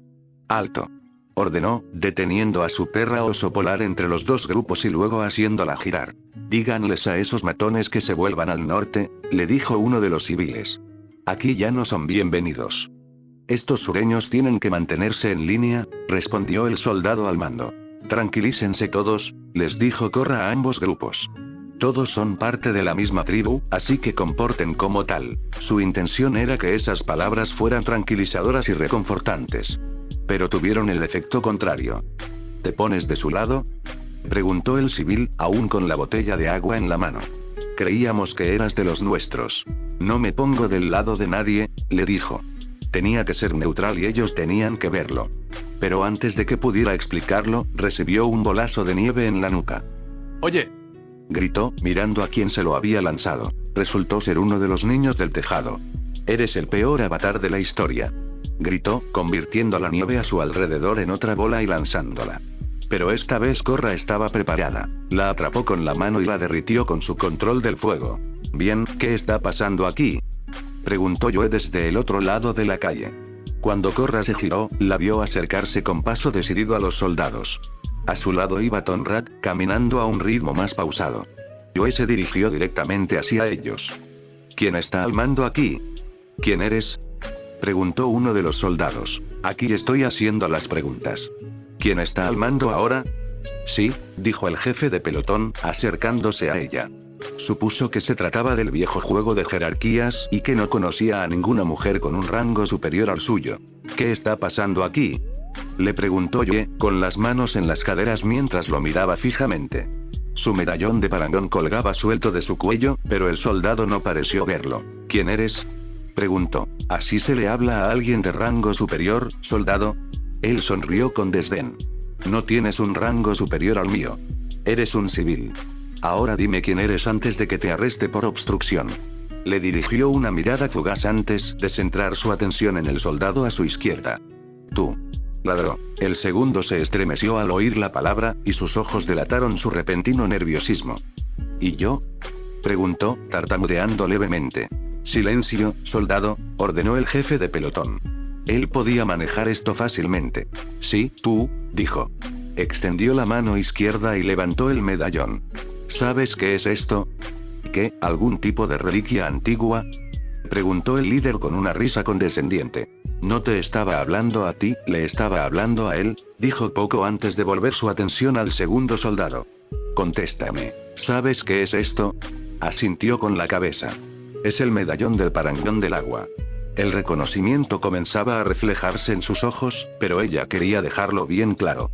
Y está alrededor de mi cuello, lo que significa que eres la parangón de las tribus agua. Todas las miradas se posaron en ella tras ese anuncio. Todos conocían a los paragones. Ambas tribus admiraban con respeto al anterior parangón del agua, el abuelo de Korra. Algunos incluso lo llamaban el lobo de Aquela, lo que a ella y a su familia siempre les causaba gracia. Mientras todos la miraban fijamente, Tonraq finalmente habló. Todos, aléjense de aquí, les dijo a los sureños. No vale la pena molestarlos. Regresen a sus hogares. Y ustedes sigan caminando, ordenó Joe a los soldados. ¿No tienes autoridad sobre nosotros?, protestó el jefe de pelotón. Habría dicho más si ella no lo hubiera dejado inconsciente de un solo puñetazo. Miró al siguiente soldado. Sigan caminando, repitió con el mismo tono. Y cárguenlo. Obedecieron, dejando caer sus botellas de agua y alejándose con su líder inconsciente en brazos. Los observó marcharse. Si hubiera sido más locuaz, habría empezado a gritar izquierda. Derecha. Izquierda. Derecha. Mientras marchaban, Tonraq observó cómo los civiles se alejaban. Korra, yo, empezó a decir. Pero al darse la vuelta, vio que su hija se alejaba a lomos de Naga. Korra. La llamó. Pero ella siguió alejándose, desapareciendo en otra calle. Déjala en paz, Tonraq, le dijo Joe, acercándose a él. Probablemente solo empeorarás las cosas. Suspiró, consciente de que ella decía la verdad. No le gustaba, pero era la verdad. Tan solo pensarlo le provocaba dolor de cabeza. ¿Qué tal el entrenamiento?, preguntó, deseando cambiar de tema. Se encogió de hombros. Pensaba que iba bien. Pero a Sam y el otro niño no. Tiene un nombre, Tonraq, le dijo, reprendiéndolo levemente. Ya había conocido a Tano y sabía su nombre. Ya me acordaré, dijo él. Ella puso los ojos en blanco. Era una vieja tradición sureña, no recordar el nombre de un joven guerrero hasta que hiciera algo valioso, y el irregular historial de Tano en Provending no contaba. En cualquier caso, sí, no duraron mucho. Encontré a Tano de nuevo bajo un banco de nieve y a Asami intentando encender una hoguera sin éxito. Les habría tenido compasión y les habría enseñado a hacer fuego, pero me enteré de lo que estaba pasando en el pueblo. La miró con expresión de sorpresa. ¿Cómo te has enterado? Yo tengo mis métodos. ¿Cuántas veces habré oído decir eso a Sokka, Suki o al señor Naruto?, se preguntó. Siempre parecían saber lo que ocurría cuando no estaban presentes. Pero siempre decían lo mismo cuando alguien les preguntaba cómo lo sabían. Sin embargo, esa no era la preocupación que tenía ahora que ella había regresado. ¿Yue, me harías un favor?, preguntó. ¿Quieres que me mantenga alejada de Barrick?, dijo, y su rostro se volvió frío y severo al oír su nombre. Sí. La situación ya es tensa. La tribu no necesita que empeore. Bien, me mantendré alejado de él. Pero hágame un favor y manténgalo con correa. Si es necesario, métalo en su propia nave y enciérrelo. Lo intentaré, prometió. Ubicación: Templo del Aire del Sur. Habían comenzado la búsqueda de Ikki por la mañana. El sol se ponía y aún no tenían ni idea de dónde estaba. Buscaron en el templo de arriba abajo y no la encontraron. Registraron los alrededores sin éxito. Ahora, Tenzin, Kia y Bumi habían extendido la búsqueda a las cumbres de las montañas circundantes. Tenzin miraba a su alrededor en uno de los pasos de montaña, llamando a su hija. Ikki. Ikki. Ikki. Ikki, ¿dónde estás? Giraba la cabeza en todas direcciones intentando encontrarla, pero no tenía suerte. Papá, por aquí. Una voz infantil, sospechosamente parecida a la de Bumi, surgió de detrás de un arbusto. De repente, la voz tembló cuando el hombre se puso de pie riendo. Es broma. Soy yo. Que mis ancestros me ayuden, pensó Tenzin para sí mismo mientras suspiraba con fastidio, dejando caer un poco la cabeza hacia adelante. Kia llegó corriendo hacia sus hermanos. No hay rastro de ella por ninguna parte, declaró. ¿Por qué Ikki se habría escapado así?, preguntó mientras Bumi salía del arbusto armando un pequeño alboroto. Ah, probablemente sea culpa mía. Probablemente, convino su hermana, cruzándose de brazos como si se tratara de una conversación normal, pero no fue así. Disculpe.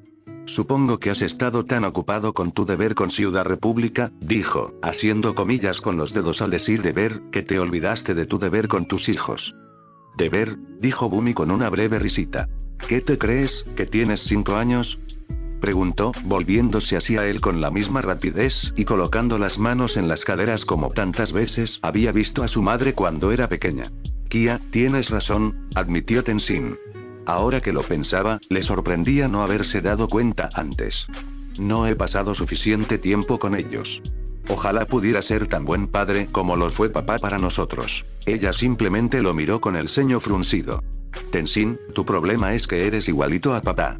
Estaba tan concentrado en salvar el mundo y cumplir con su deber, no te rías, le dijo a Bumi antes de que pudiera siquiera abrir la boca, que nunca tuvo tiempo para nosotros.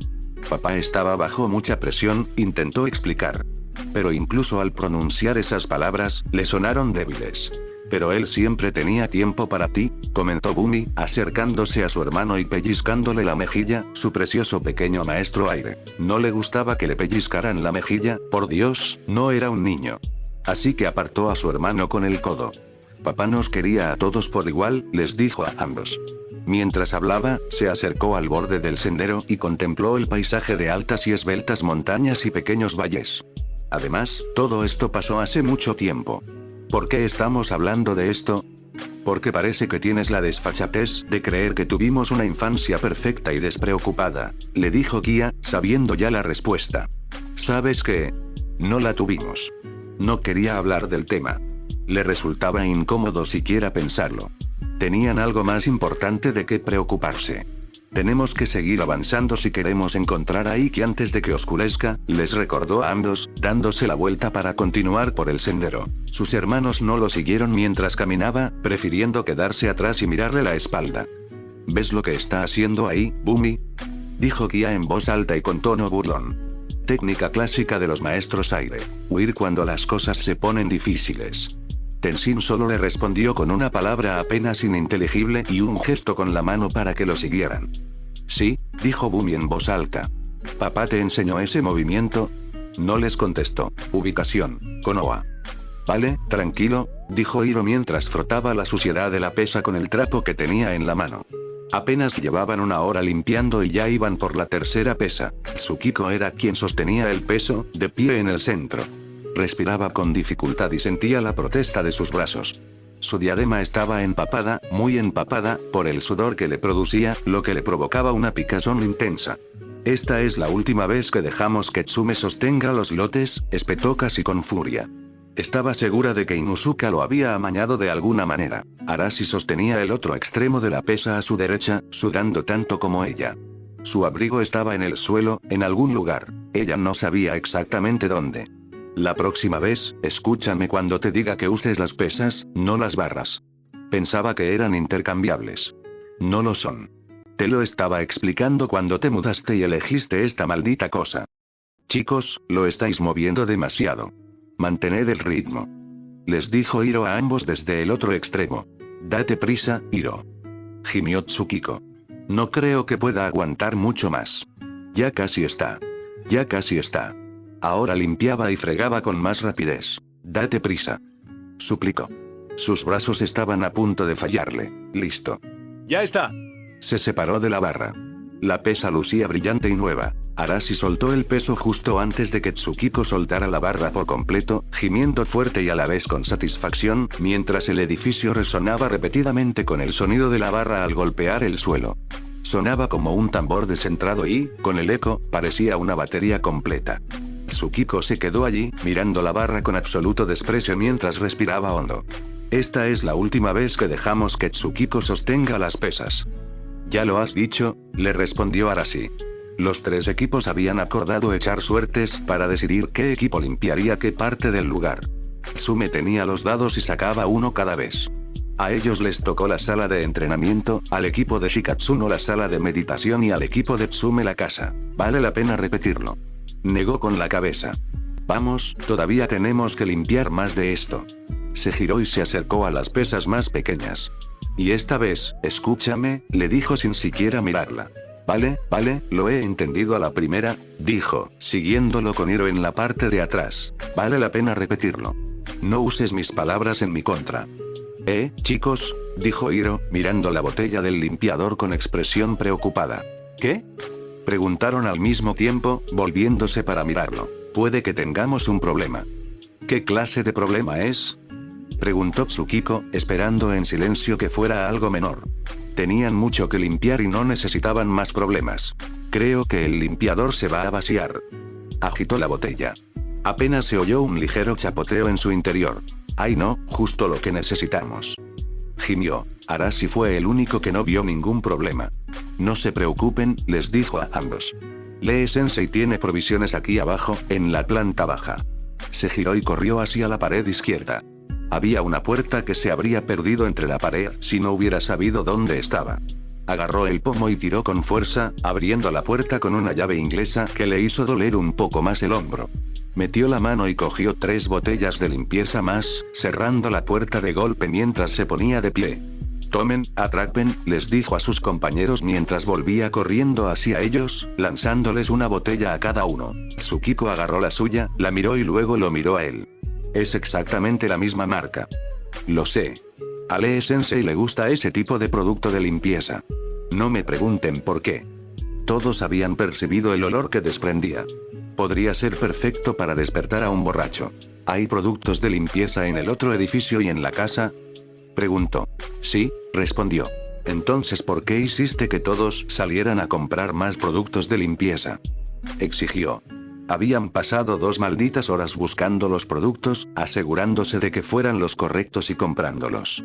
Les había dejado sin una buena parte, si no toda, su paga. Él le sonrió maliciosamente y dijo, tenía que castigaros por ilusionaros de alguna manera. Ella le gruñó, retorciendo sus manos hasta convertirlas en garras. Te mataré. Hagámoslo después. Todavía estamos en la planta baja. Se dio la vuelta y se dirigió a las pesas.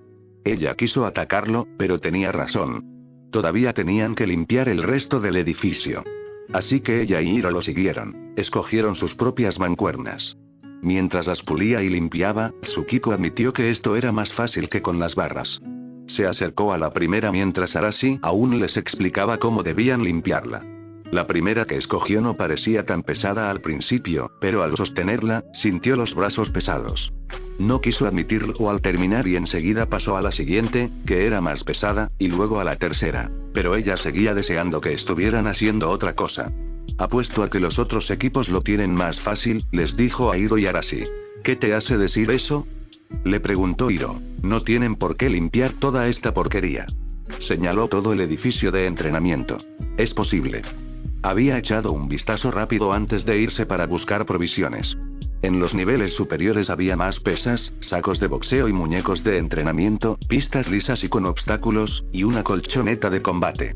Lo extraño era que algunos niveles estaban conectados por escaleras, dejando huecos donde debería haberlas. Algunas columnas parecían indicar que se podía subir a esos niveles, pero no había ningún equipo cerca. Gracias. Pero por otro lado, creo que de los 3 equipos, fuimos los que tuvimos más misiones de pintura. No quiero recordar eso ahora, Hiro, le dijo. No quería pensar en las misiones de pintura que habían hecho. Seguía pensando que era humillante. Lo que quiero decir es que no creo que el equipo de Tsume tenga la experiencia en pintura que tenemos nosotros. Probablemente están complicando demasiado un trabajo relativamente fácil. Y estoy bastante seguro de que Shikatsuno y su grupo lo están haciendo mejor, añadió Arashi. He visto la sala de meditación y he visto los peces que hay dentro. Estoy bastante seguro de que se parece más al lugar de pesca personal de Lee Sensei que a una sala de meditación. Me estás tomando el pelo. ¿Quién de nosotros 9 ha estado aquí más tiempo? Le preguntó con tono incisivo. Créeme, he visto algo que parece una caña de pescar ahí dentro. Resopló y volvió a su trabajo. Terminó rápidamente y fue a buscar otro juego. Tsukiko? Dijo Hiro. ¿Qué? Le espetó. Si hubiera sido el antiguo Hiro, quizás se habría estremecido y se habría quedado callado. Pero este nuevo Hiro no. Tendremos que guardar todo esto. Quizás sea mejor no armar tanto lío. Hiro, a estas alturas, realmente no me importa.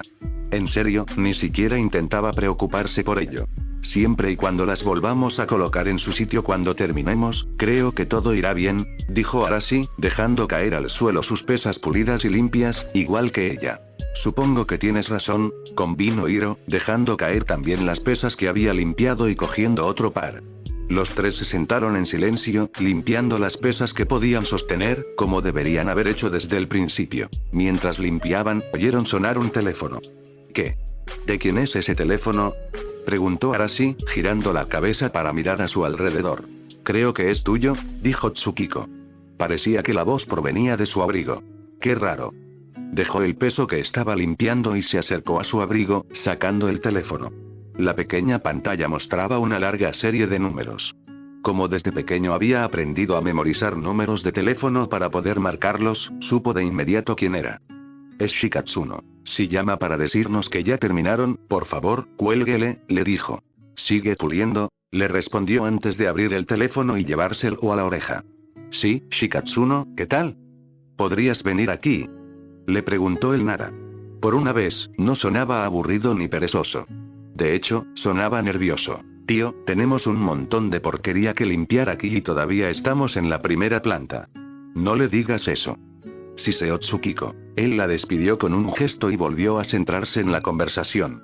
Sea lo que sea, ¿puede esperar? No, la verdad es que no, respondió. ¿Qué es? Bueno, hay una gran sombra moviéndose en la piscina. ¿Acaso Rogle tiene un tiburón? Se puso a pensarlo. Bueno, no estoy del todo seguro. ¿Qué significa eso? La voz de Inoji se escuchó a través del teléfono, exigiendo una respuesta. Se detuvo, extendió el teléfono con el brazo extendido, lo miró y luego se lo volvió a poner en la oreja. ¿Estoy en altavoz? No, solo le quité el teléfono a Shika. ¿Qué demonios quieres decir con que no estás del todo seguro? Su voz sonaba más nerviosa que la de su compañero. Solo he estado en esa habitación un par de veces, Inoji. Le pedí a Lee-sensei que me enseñara el Goken, no a meditar. Sí, he visto esa gran sombra, pero está en su propio espacio. No hay problema. Sí, claro, respondió. Ahora parecía más incómodo que asustado. La pelirroja teñida oyó eso y frunció el ceño. Está en su propia grupita, ¿verdad? Sí, absolutamente. Entonces, ¿por qué dudo de ti? La conversación le estaba provocando un mal presentimiento. No lo sé. Ese es tu problema. Por un instante, oyó lo que parecía una pequeña pelea. Bien, te pongo en altavoz para que puedas oírnos hablar a todos, dijo Shikatsuno. Ya empezaba a ser un rollo tener que pasarnos el teléfono. En realidad no se trataba de pasarse el teléfono de mano en mano, comentó Choichi. Ahora no, hombre. Le dijo Inoji. ¿Qué está pasando?, preguntó Hiro a Arashi. Tengo un presentimiento que ojalá no fuera cierto, respondió brevemente antes de volver a mirar el teléfono. Chicos, ¿qué está pasando ahí? Puede que hayamos dejado que la puerta se abriera y que esa gran cosa sombría entrara al resto de la piscina, respondió Shikatsuno. ¿Qué?, gritó. Esa puerta estaba cerrada por algo. Su equipo lo miró con sorpresa y confusión. Pero él los ignoró. Pensábamos que era el interruptor de la luz. Protestó Inoji. Está al lado de la puerta. Deberías haberlo visto. Este lugar es enorme. Pensábamos que había varios interruptores. Gimió y se llevó la mano a la frente. ¿Por qué pasan estas cosas? ¿Por qué?, preguntó en silencio a cualquier espíritu que lo escuchara. Seguramente algún espíritu travieso estaba causando estragos entre los equipos en ese momento. Se permitió ese pensamiento por un instante y luego volvió a la situación. ¿Qué tan grave es la situación ahora? ¿Qué quieres decir?, le preguntó Choichi. ¿Esa cosa ha llegado a los otros peces? Quizás. ¿Cuánto?, preguntó. La respuesta le daría una buena idea de la gravedad de la situación. No estamos seguros, exactamente, respondió Shikatsuno. Pero había mucha agua moviéndose rápidamente mientras esa cosa se movía. Nos impedía ver la piscina. Por el amor de Agni, murmuró para sí mismo. ¿Qué fue eso? Nada, dijo al teléfono. Luego miró a su equipo y tapó el altavoz con la mano. Hiro, necesito que vayas a la sala de meditación y los ayudes. ¿Qué?, preguntó Tsukiko. ¿Por qué yo?, preguntó Hiro. No pueden ver dentro de la piscina, así que necesitan a alguien que sí pueda. Ese eres tú. Tienes que ir allí ahora mismo, ordenó. De acuerdo. Dejó el peso que estaba limpiando y se puso de pie. Espera, un momento, dijo Tsukiko, deteniéndolo antes de que pudiera dirigirse a la puerta. Su voz resonó en la habitación. Si se va, nos quedamos con un hombre menos. Si eso sucede, jamás terminaremos este trabajo. Los demás ganarán. Esto no es una competición, Tsukiko. Le espetó Arashi con irritación. Estaban a punto de tener un problema al otro lado del complejo, y ella se preocupaba por esas tonterías. No era lo que necesitaban ahora. Pero tiene razón, convino Hiro. Si me voy, seremos uno menos y eso nos retrasará. Si un equipo se retrasa, podríamos fracasar en la misión. Ahora podía trabajar con eso. Era un buen punto. Afortunadamente, la solución era sencilla. Soltó el altavoz y dijo: chicos, les envío a Hiro. Que Inoji venga para acá a ocupar su lugar. ¿Y por qué haría yo eso?, preguntó Inoji, sonando como si le ofendiera la idea de ser intercambiado. Si mantenemos los equipos igualados, tendremos más posibilidades de completar la misión antes del anochecer. ¿Quieres discutir o prefieres que esta misión se complete? No está discutiendo, dijo Shikatsuno con voz autoritaria, algo raro en él. Ya viene. Que Hiro venga con nosotros. Bien, dijo, terminando la llamada. Hiro, vete. Su compañero salió disparado, cerrando la puerta de la sala de entrenamiento de un portazo. 10 segundos después, Inoji entró por la misma puerta. Ni Arashi ni Tsukiko le dijeron nada. El primero simplemente señaló la pesa que Hiro estaba limpiando junto con sus accesorios. El Yamanaka lo entendió y rápidamente comenzó a limpiarla. Ubicación: Polo Sur. Mako observó cómo Korra llegaba al vecindario, si es que se le podía llamar así, montada en Naga. ¿Qué tal tu día, cariño?, le preguntó. ¡Genial!, respondió con el sarcasmo más profundo que pudo reunir, frunciendo el ceño mientras hablaba. Mi tribu está a punto de entrar en guerra, y se supone que debo detenerla, pero ¿acaso alguien me va a escuchar? ¡No! Y no le pedí ayuda a mi padre. ¿Es que no puede dejarme ser el avatar? No sabía qué decir, así que optó por la opción obvia. ¿Quieres un consejo o solo tengo que escuchar? Todavía no me queda claro. Al oír esas palabras, empezó a calmarse. Lo que le pasaba no era culpa suya. Cerró los ojos y respiró hondo. Uf. Lo siento. Mi padre me pone de los nervios. ¿Qué te parece si dejamos de lado todo esto de Avatar y salimos a cenar tranquilamente? Solo nosotros dos, sugirió, acercándose a ella y posando las manos sobre sus hombros. Ella sonrió y asintió. Le pareció una idea excelente. Claro, como siempre, al llegar al restaurante, la idea se le estropeaba enseguida. Era uno de los mejores de la ciudad, pero no tenían mesa para dos. En cambio, estaban sentados en una mesa donde sus primos y el hermano de Mako estaban al otro lado. Ambos tenían caras de irritación y preocupación a partes iguales, sobre todo por culpa de los gemelos. ¿A qué es divertido?, preguntó Bolin, intentando desesperadamente entablar conversación. Nunca pasamos suficiente tiempo juntos, solo nosotros 5. Es muy divertido. Sonreía, pero era una sonrisa forzada, como si le costara demasiado. Disculpen mientras vamos a buscar más comida, anunció Eska mientras ella y Desna se levantaban de la mesa. En cuanto se marcharon, la sonrisa desapareció del rostro de Bolin. Tenéis que salvarme, les dijo a Mako y Korra. Creía que ibas a romper con ella. ¿Qué pasó con lo de quitarse la sanguijuela de encima?, le preguntó Mako. Lo intenté. Pero cada vez que saco el tema, me amenaza con congelarme en un bloque de hielo y darme de comer a las pirañas delfines. Así que era más bien como si hubieras tirado de la sanguijuela. Sí, una y otra vez, pero no se quita. Giró levemente la cabeza para mirar a Korra. ¿Por qué no me advertiste que tu prima tenía el poder de llegar hasta mi corazón y aplastar mi alma con sus propias manos? Porque me pareció bastante obvio, respondió ella. ¿No lo vio la primera vez? Estaba justo ahí. No, para mí no lo fue. Soy muy malo para leer a la gente. Ya deberías saberlo. Se echó hacia atrás y suspiró dramáticamente. Guay, hombre. Guay. Haz algo, Avatar. ¿Qué quieres que haga? No lo sé, sácame de esta como sea. ¿Está todo bien por aquí?, preguntó Asami al unirse a ellos en la mesa de repente. Korra la miró sorprendida. No solía tener ese aspecto. ¿Qué demonios te ha pasado?, preguntó. Hizo una mueca. Por favor, no uses esa palabra. ¿Qué palabra? Esa palabra con I, dijo. ¿Sucedió? Ella negó con la cabeza rápidamente, haciendo que su cabello negro y enmarañado se agitara con ella. No, el otro, le dijo al avatar. ¿Infierno? Volvió a hacer una mueca de dolor. ¿Qué acabo de decir?, Preguntó. Los tres maestros sentados a la mesa intercambiaron una mirada antes de volver a mirarla. Parecía el final de una semana terrible, multiplicado por 3. Se movía inquieta en su asiento y su mirada era errática, como si buscara alguna amenaza oculta. Su ropa estaba hecha un desastre, nada que ver con su habitual aspecto limpio y presentable. En resumen, era preocupante. ¿Qué tal el viaje?, le preguntó Mako. No lo logré, no quiero hablar de eso, solo quiero disfrutar del calor y la comida. Su mirada recorrió la mesa, y se le humedeció la boca al verla. ¿Les importa?, les preguntó, habiéndose contenido solo por cortesía. Claro, adelante, le dijo Bolin. Eso era justo lo que necesitaba para abalanzarse sobre la comida como un tejón hambriento. No se convirtió del todo en una cavernícola al comer, de nuevo, modales, pero sin duda dio algunos pasos en esa dirección. Esta fue la escena con la que Desna y Eska regresaron con bandejas repletas de comida. Se detuvieron y observaron por un instante a la republicana, que comía como si fuera su última cena. ¿Qué haces?, preguntó finalmente Desna. Giró la cabeza para mirarlos, tragando un trozo de marisco.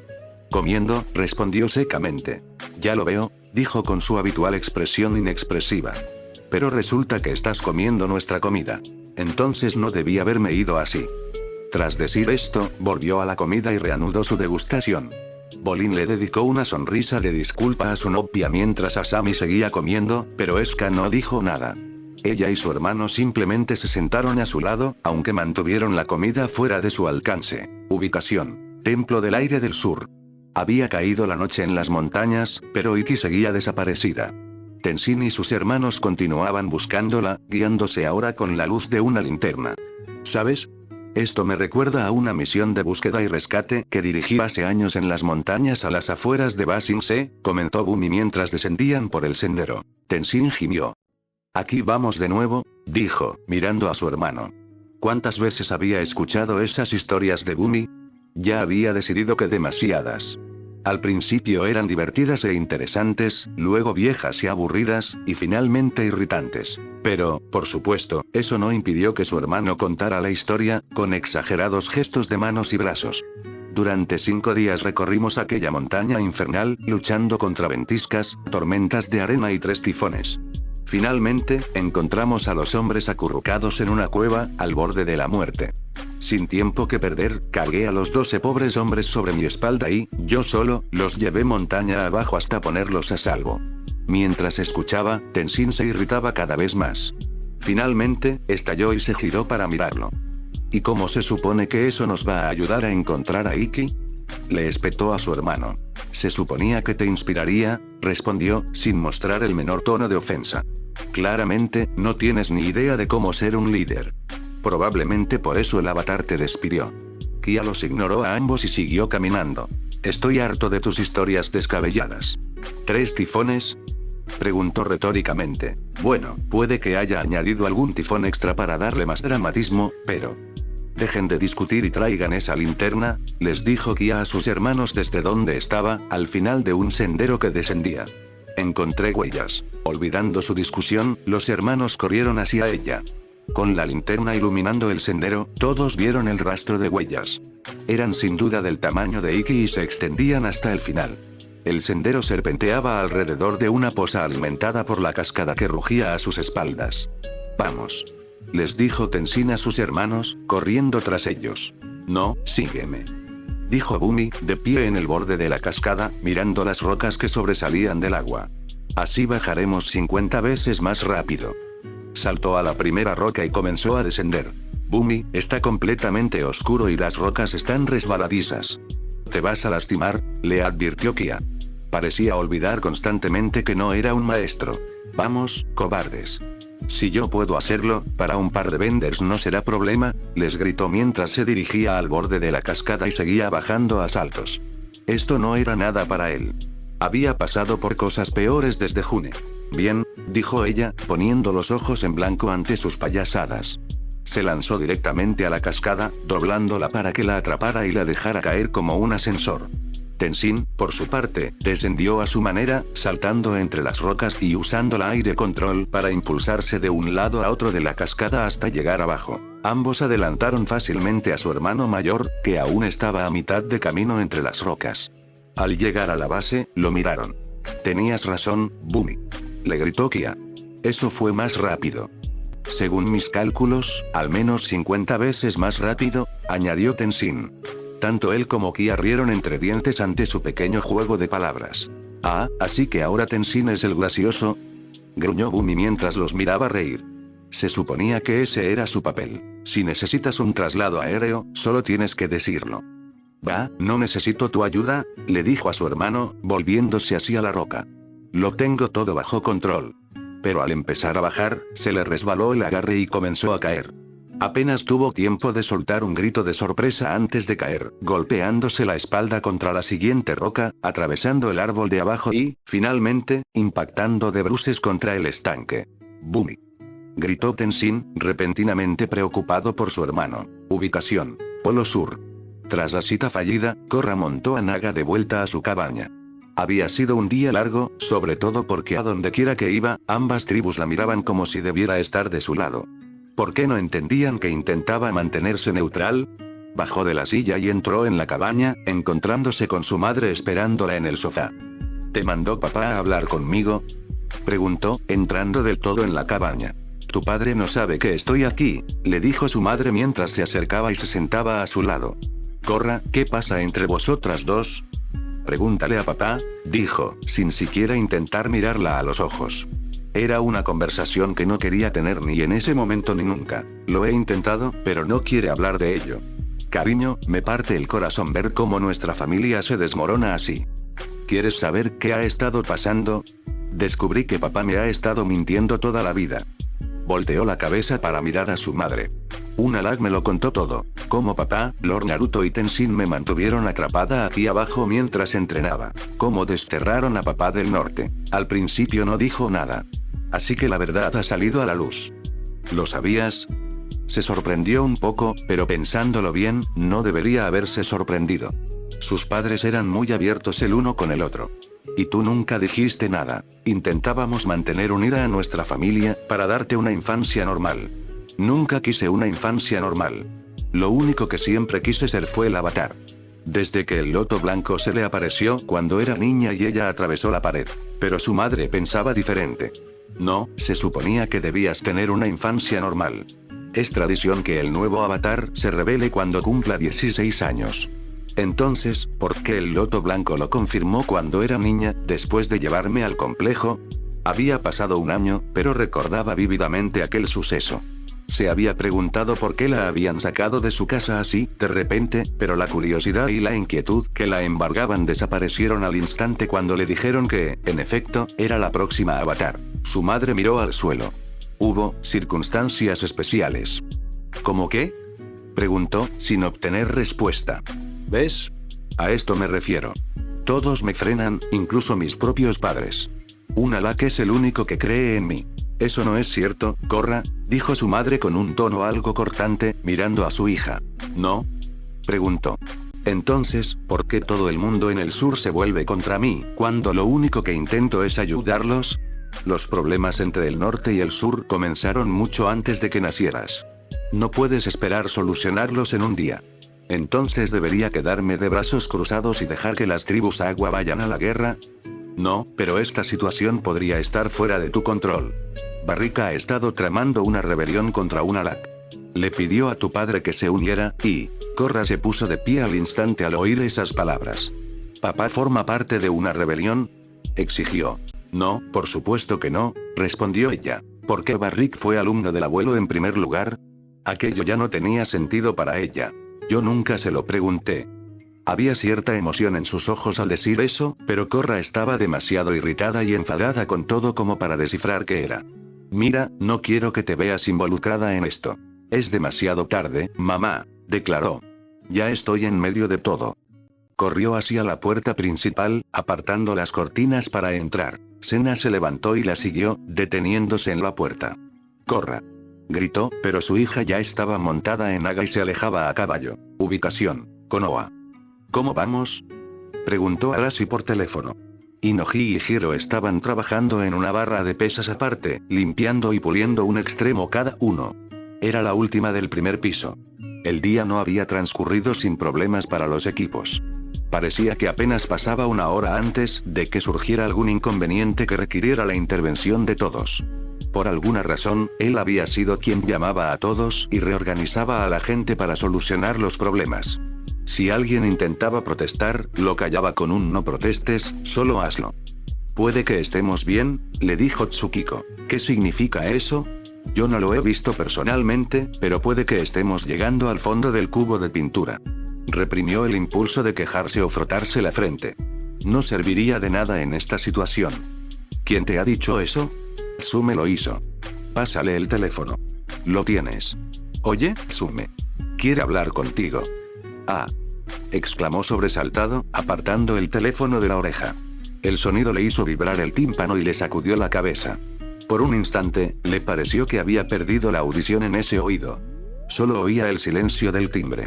Pero no duró mucho, y pronto oyó a Inoji y Hiro limpiando la barra.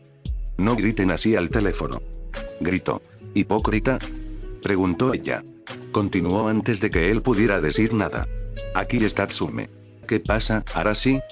Le preguntó Tsume. Tsukiko dice que estás tocando fondo en el cubo de pintura. Sí, parece que sí. ¿Cuántos cubos compraste? Solo 2, respondió. Y ya llevamos casi la mitad del cuadro. Miró el reloj de su muñeca. Ya llevaban 5 horas, bien entrada la tarde. Pronto anochecería, y con ello, el atardecer. Se les acababa el tiempo. ¿Cuánto creéis que tardará alguno de vosotros en ir a la tienda a comprar más pintura? Preguntó. No se molestó en preguntar por qué solo habían recorrido la mitad del camino, ya que lo había hecho antes y no veía sentido en repetirlo. Llegar allí puede llevar unos 5 o 10 minutos. Volver, eso llevará más tiempo. Al menos esta vez no te toca cargar con la lona. Manda a alguien a buscar la pintura. Entendido, respondió ella. Oye, Tsukiko, ve a buscar la pintura. Ga. Chilló mientras se quitaba el teléfono de la oreja de nuevo. Cuando dejó de sonar, lo miró con ojos venenosos. Le dije a Tsukiko que no gritara así al lado del teléfono, y lo mismo va para ti. Lo que sea. La línea se cortó y lo único que obtuvo fue el tono de marcado. No perdió tiempo en marcar el número de Hiro. Sonó durante unos segundos, llenando sus oídos con un sonido más agradable que simples gritos. ¿Sí? Respondió Hiro. ¿Cómo está todo en la sala de meditación? Preguntó. Una llamada anterior le había informado que habían logrado que lo que proyectaba esa sombra volviera a su área, pero que faltaban algunos peces. Por eso, tuvieron que nadar en la piscina para contarlos, mientras Hiro se quedaba en la orilla y lo confirmaba con su Byakugan. Hemos logrado terminar el recuento. Disculpen la demora, hubo algunos errores en el conteo. ¿Qué tipo de peces faltan en el estanque? ¿Rogue colecciona peces? Hizo una pausa y frunció el ceño. Era una pregunta extraña, pero tampoco sabía la respuesta. Supongo que sí. ¿Por qué preguntas? Shikatsuno hizo una lista mientras Hiro y Choichi nadaban en la piscina. La estamos revisando ahora. Algunos de los peces parecen que se pueden comprar en la tienda, pero otros parecen provenir únicamente de un lugar u otro. Y se avecinaba otro quebradero de cabeza. ¿Cuántos peces de especies raras faltan? ¿Unos 5, tal vez 6? Preguntó Hiro. ¿Por qué ese tal vez? Preguntó al instante. Todavía estamos debatiendo sobre uno de ellos. ¡Ay, Dios mío! Se dijo a sí mismo, frotándose el pelo. Date prisa. Terminó la llamada y se apartó el teléfono de la oreja. ¿Todo bien? Preguntó Inoji cuando él y Hiro se acercaron. Debían de haber terminado con la barra. No los oyó dejarla. Un problema tras otro, respondió. Al menos no estaban preparadas las trampas. Si no, estaríamos en un buen lío. Los otros dos genin intercambiaron una mirada tras leer esas palabras. Estás bromeando con lo de las trampas, ¿verdad? No, a Lee-sensei le gusta que piense rápido durante los entrenamientos. Dice que eso me ayudará a adaptarme en caso de apuro, les dijo. ¿Lo tiene? Preguntó Hiro, con la voz cargada de curiosidad. Estoy haciendo trabajar a todos aquí, ¿no? Buen punto, admitió. Bueno, ya terminamos con las barras y las pesas libres, dijo Inoji al pelirrojo teñido, claramente aliviado de haber terminado. Ahora podemos ocuparnos del resto del lugar. Si tuviéramos tiempo, comentó el ataque entre ellos. Todos alzaron la vista hacia los demás niveles, observándolos en su totalidad. Les había llevado todo ese tiempo limpiar las pesas del primer piso. Podría llevarles aún más tiempo terminar el resto, sobre todo si tenían que ir cambiando de nivel constantemente para solucionar otros problemas. Terminar antes del atardecer no parecía muy probable si hacían eso. De hecho, ya parecía poco probable. «Vaya», exclamó Arashi tras un largo silencio. «No es que vayamos a terminarlo todo». Colgó el teléfono y empezó a marcar. «¿Qué estás haciendo?», le preguntó Hiro. «Estoy tomando una decisión», dijo brevemente. El teléfono no tardó en ser contestado. «Tsume, ¿Tsukiko lo ha dejado?». «No, todavía no», respondió Tsume. «Bien. Atrápala, por favor. Y no grites», añadió antes de que ella pudiera abrir la boca para gritar. «Bien. Tsukiko, te llamo», dijo, con un volumen de voz más razonable. «¿Sí? ¿Qué quieres?», preguntó Tsukiko una vez que su voz se escuchó por teléfono. «Vas a tener que comprar algo más que pintura», le dijo. «Consigue más pinceles y una lona». «¿Por qué?». «Los demás equipos se unirán al que está en la casa para terminar eso». «¿Pero qué pasa con las otras habitaciones?», preguntó. Era una buena pregunta y él tenía una respuesta. «Nos preocuparemos de eso cuando terminemos con la casa. Ahora date prisa a la tienda y compra las cosas. Estamos perdiendo el tiempo aquí». Me voy. La llamada se cortó, pero él no bajó el teléfono. «Vamos», les dijo Ainoji y Hiro, caminando hacia la puerta mientras volvía a marcar el número de Hiro. Lo siguieron sin hacer preguntas. «Ubicación: Polo Sur». «Tío», gritó Korra mientras corría hacia el gran salón. Le dolían un poco las extremidades por la carrera, pero nada que no pudiera soportar. Además, no era en eso en lo que debía concentrarse. Tenía que encontrar a su tío. Lo primero que vio fueron los 3 guardias del norte amordazados, atados e inconscientes en el suelo frente a ella. «Oh, no», pensó al verlos. «Tío», gritó, pasando junto a ellos a toda prisa y adentrándose en el salón. Corrió hacia las habitaciones destinadas a los huéspedes de honor, suponiendo que allí dormiría una Alak. Su presentimiento resultó ser cierto, pues al doblar la esquina que daba al pasillo de las habitaciones de invitados, vio a unos hombres de la tribu con máscaras que vigilaban la primera puerta. Inmediatamente se mantuvo oculta, sin ser vista. Eran 3, haciendo guardia, esperando algo. Aquello resultó ser una cuarta persona que salió de la habitación con un Alak inconsciente al hombro, envuelto en una bata de dormir. El hombre tenía una complexión familiar, lo que inmediatamente la hizo sospechar. «¿Papá?», se preguntó mientras lo veía salir seguido por otro hombre, sumando ahora 5 personas. Solo había una forma de descubrir la verdad. Salió de su escondite y se interpuso en su camino. «Papá, no hagas esto». No dijo nada, solo la miró fijamente con ojos impasibles. «Date la vuelta, Avatar, y finge que no viste nada», le dijo uno de los otros hombres, que se habían agrupado alrededor de su padre como un escudo. «No», se negó, «abandona a un Alak y vete. Le diré que intenté detenerte, pero escapaste. Todavía podemos evitar la guerra». «No, no podemos». Bajó el brazo y dobló el suelo helado, creando una línea irregular que apuntó directamente hacia ella. Ella pensó que era un ataque y saltó hacia un lado, contra la pared. Solo cuando la línea la sobrepasó y tocó la pared, se dio cuenta de que no había intentado atacarla, sino atraparla. Los vio pasar corriendo a su lado y la ira la invadió. «No, no lo harán». Atravesó la pared de un puñetazo, potenciado por su control del agua. Salió corriendo y los persiguió hasta un segundo piso. Mientras bajaban las escaleras que conducían a la planta baja, ella llegó al último piso. Congeló la barandilla, se deslizó y saltó describiendo un arco en el aire, aterrizando frente a todos. «Sáquenlo de aquí», ordenó el hombre que habló, señalando un pasillo lateral. La que sujetaba a su tío salió corriendo por allí. Korra intentó seguirlos, pero un muro de hielo surgió del suelo, bloqueándole el paso. Gritó brevemente de sorpresa y retrocedió. Miró a los hombres que quedaban. «Todos pertenecemos a la misma tribu. No quiero hacerles daño». Su respuesta fue lanzarle agua controlada. Ella esquivó los chorros rodando y se dirigió al otro lado de la sala. Al incorporarse, saltó y agarró una de las pancartas que colgaban del techo, derribándola con ella. Una vez en el suelo, corrió tras las columnas, intentando seguir evitando los chorros. Cuando 2 de ellos se acercaron, ella aprovechó la oportunidad. Corrió hacia la columna más cercana, usando su impulso y control del aire, y luego giró sobre ellos, dejando caer el estandarte justo encima. Se movieron confundidos, intentando escapar.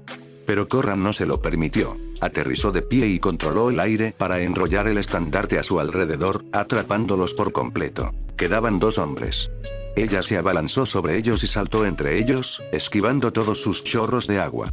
En el aire vio que uno de ellos tenía una cuerda atada a la cintura. Aterrizó, esquivó sus puñetazos y agarró la túnica. Vio que el otro se acercaba y le dio una rápida patada en el estómago, lanzándolo contra una columna.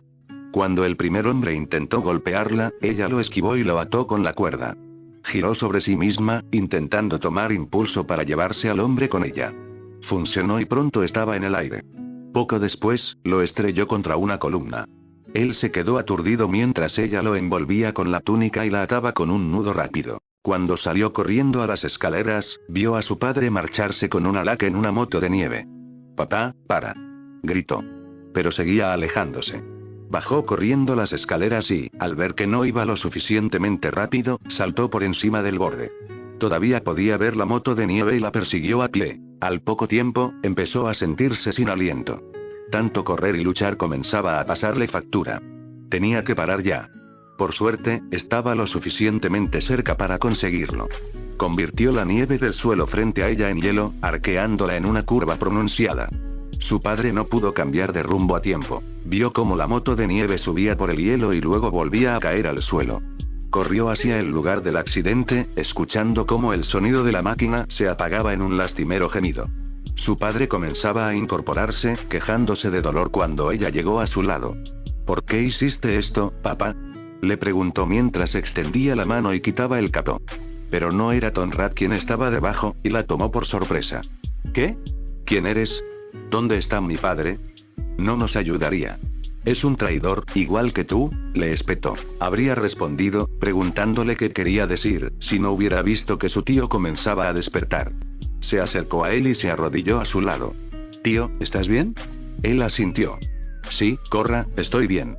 Para cuando una Lack pudo cambiarse a ropa más presentable, un pelotón de soldados del norte había llegado para arrestar a los rebeldes. «Gracias por salvarme la vida», le dijo a su sobrina, que permanecía a su lado viendo cómo esposaban a los hombres de su tribu. «Me alegro de haber llegado a tiempo», le dijo, ignorando las miradas de desprecio que le dirigían los sureños. «Encuentren a Barrick», ordenó al comandante de la guardia, un hombre veterano y curtido. «Quiero que se congele en prisión con el resto de estos traidores».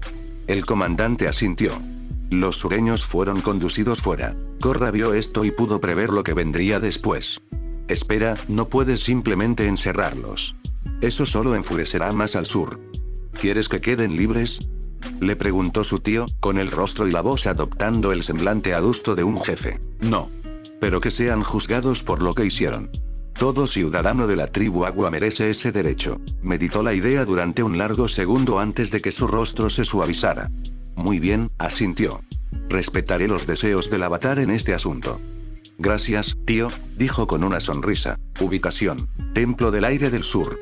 «Te dije que esas rocas eran resbaladizas», le dijo Kia a Bumi mientras lo curaba con su agua, manteniéndola en un flujo constante alrededor de su cabeza. Habían logrado sacarlo del agua mientras aún estaba consciente. Una vez que la preocupación desapareció, fue reemplazada por irritación. «Tienes suerte de no haberte matado. ¿Ya terminaste con el sermón, mamá?», le preguntó con sarcasmo desde donde estaba sentado en el suelo, apoyado contra una roca. Le dolía mucho la cabeza por la caída. No necesitaba oír a su hermana pequeña regañarlo. Además, ya había pasado por lo mismo con June. «Oh, madura. No has cambiado nada desde que éramos niños. Sigues intentando demostrar que puedes hacer todo lo que hace un maestro. Pues no puedes. Acéptalo. Y tú no eres nuestra madre. No tienes derecho a decirme lo que puedo y no puedo hacer. Acéptalo». Interrumpió su control de los elementos y dejó caer el agua sobre su cabeza como una pesada losa. «Buena suerte curándote con tus poderes especiales que no controlan los elementos», le dijo, cruzándose de brazos. Se sacudió el agua del pelo como un perro. Oye, ayúdame aquí, Tenzin», le pidió al más joven de ellos. «Kia tiene razón», respondió Tenzin. «Eres el mayor de nosotros, pero siempre te comportaste como el menor. Tuve que hacerme responsable». «¿Te crees el responsable?», preguntó Kia, acercándose a él. «¿Dónde estabas cuando papá murió y mamá se quedó sola?». Porque fui la única que empacó sus cosas y lo dejó todo para estar con ella, declaró. Claro, después de años de andar de aquí para allá por el mundo, intentando encontrarte a ti misma, y después de que intentaras escaparte a las naciones elementales solo para que el señor Naruto te arrastrara de vuelta a rastras, replicó. Ella se estremeció al recordar su intento. Él sabía que era un recuerdo doloroso y vergonzoso, por eso lo había usado. Ya era hora de que se asentaran en algún lugar. No tienen ni idea de lo que se siente tener el futuro de toda una cultura sobre sus hombros, les dijo a ambos con agitación. Hola, aquí el parangón de los nómadas del aire, le recordó Bumi mientras se ponía de pie para sentarse en la roca que tenía detrás, sacando el medallón para que lo viera. Y debe haber sido muy duro para ti, volando por todo el mundo con papá, montando carpasco y elefante todo el día. Ah, así que de eso se trata todo esto. De eso se ha tratado siempre, le dijo Kia. ¿Te crees un salvador que tiene que continuar el legado de papá? Había en su voz un tono que era a la vez quejumbroso y burlón. ¿Quién más lo va a hacer? Preguntó. ¿Y si nos pasa a todos? Preguntó ella con insistencia. Sí, nosotros también somos hijos de Aang, convino Bumi, señalándose a sí mismo con el pulgar. Bumi, tú no eres un maestro aire. Estabas por ahí de juerga por este lado del planeta, teniendo aventuras mientras yo estudiaba nuestra herencia y cultura, entrenando en el control del aire. Un gesto de enfado se dibujó en su rostro al oír esas palabras y apretó los puños. Pero no se movió de su sitio. En cambio, dijo, bájate de tu pedestal, Tenzin. No tienes ni idea de lo que es entrenar. Ni siquiera sabes lo que era entrenar con June. Apenas sabías caminar cuando ella llegó a la isla y obligó a papá a que me tomara como aprendiz. Nunca debimos haber venido de vacaciones, declaró Kia. No podría estar más de acuerdo. Bueno, en realidad no quería que vinieran, les dijo Tenzin a ambos. Estaban furiosos, pero él se controló y tomó una decisión. No puedo estar con ustedes dos ahora. Regresen al templo y vean si Ikki ha vuelto. Yo seguiré vigilando desde aquí. Bien, le espetó su hermano. De acuerdo, accedió su hermana. De acuerdo, dijo él también. Cada uno siguió su camino. Él regresó por el sendero y él continuó bajando. Ubicación: Konoha. Estaban sentados afuera de la casa, con la espalda apoyada en la pared, sintiéndose muy a gusto en ese momento. Estaban agotados de pintar el resto de la casa. Les dolían muchísimo las manos y, si volvían a ver un bote de pintura en lo que les quedaba de vida, sería demasiado pronto. Pero podían estar orgullosos de haber terminado de pintar esa casa. Sin embargo, eso era todo de lo que podían estar orgullosos. La casa estaba limpia y olía a pintura fresca. Pero la sala de entrenamiento aún tenía zonas que limpiar y en la de meditación faltaban varios peces, sospechosamente. Jamás habrían podido limpiar una sola antes del atardecer, mucho menos dos. Así que simplemente pararon y descansaron. ¿Alguien más tiene hambre?, les preguntó Choichi, mirando a derecha e izquierda con expresión inquisitiva.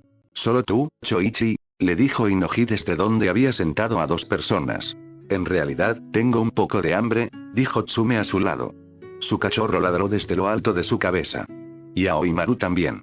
No creo que el perro merezca comer, dijo Hiro desde el otro lado de la línea, mirando fijamente a Aoimaru.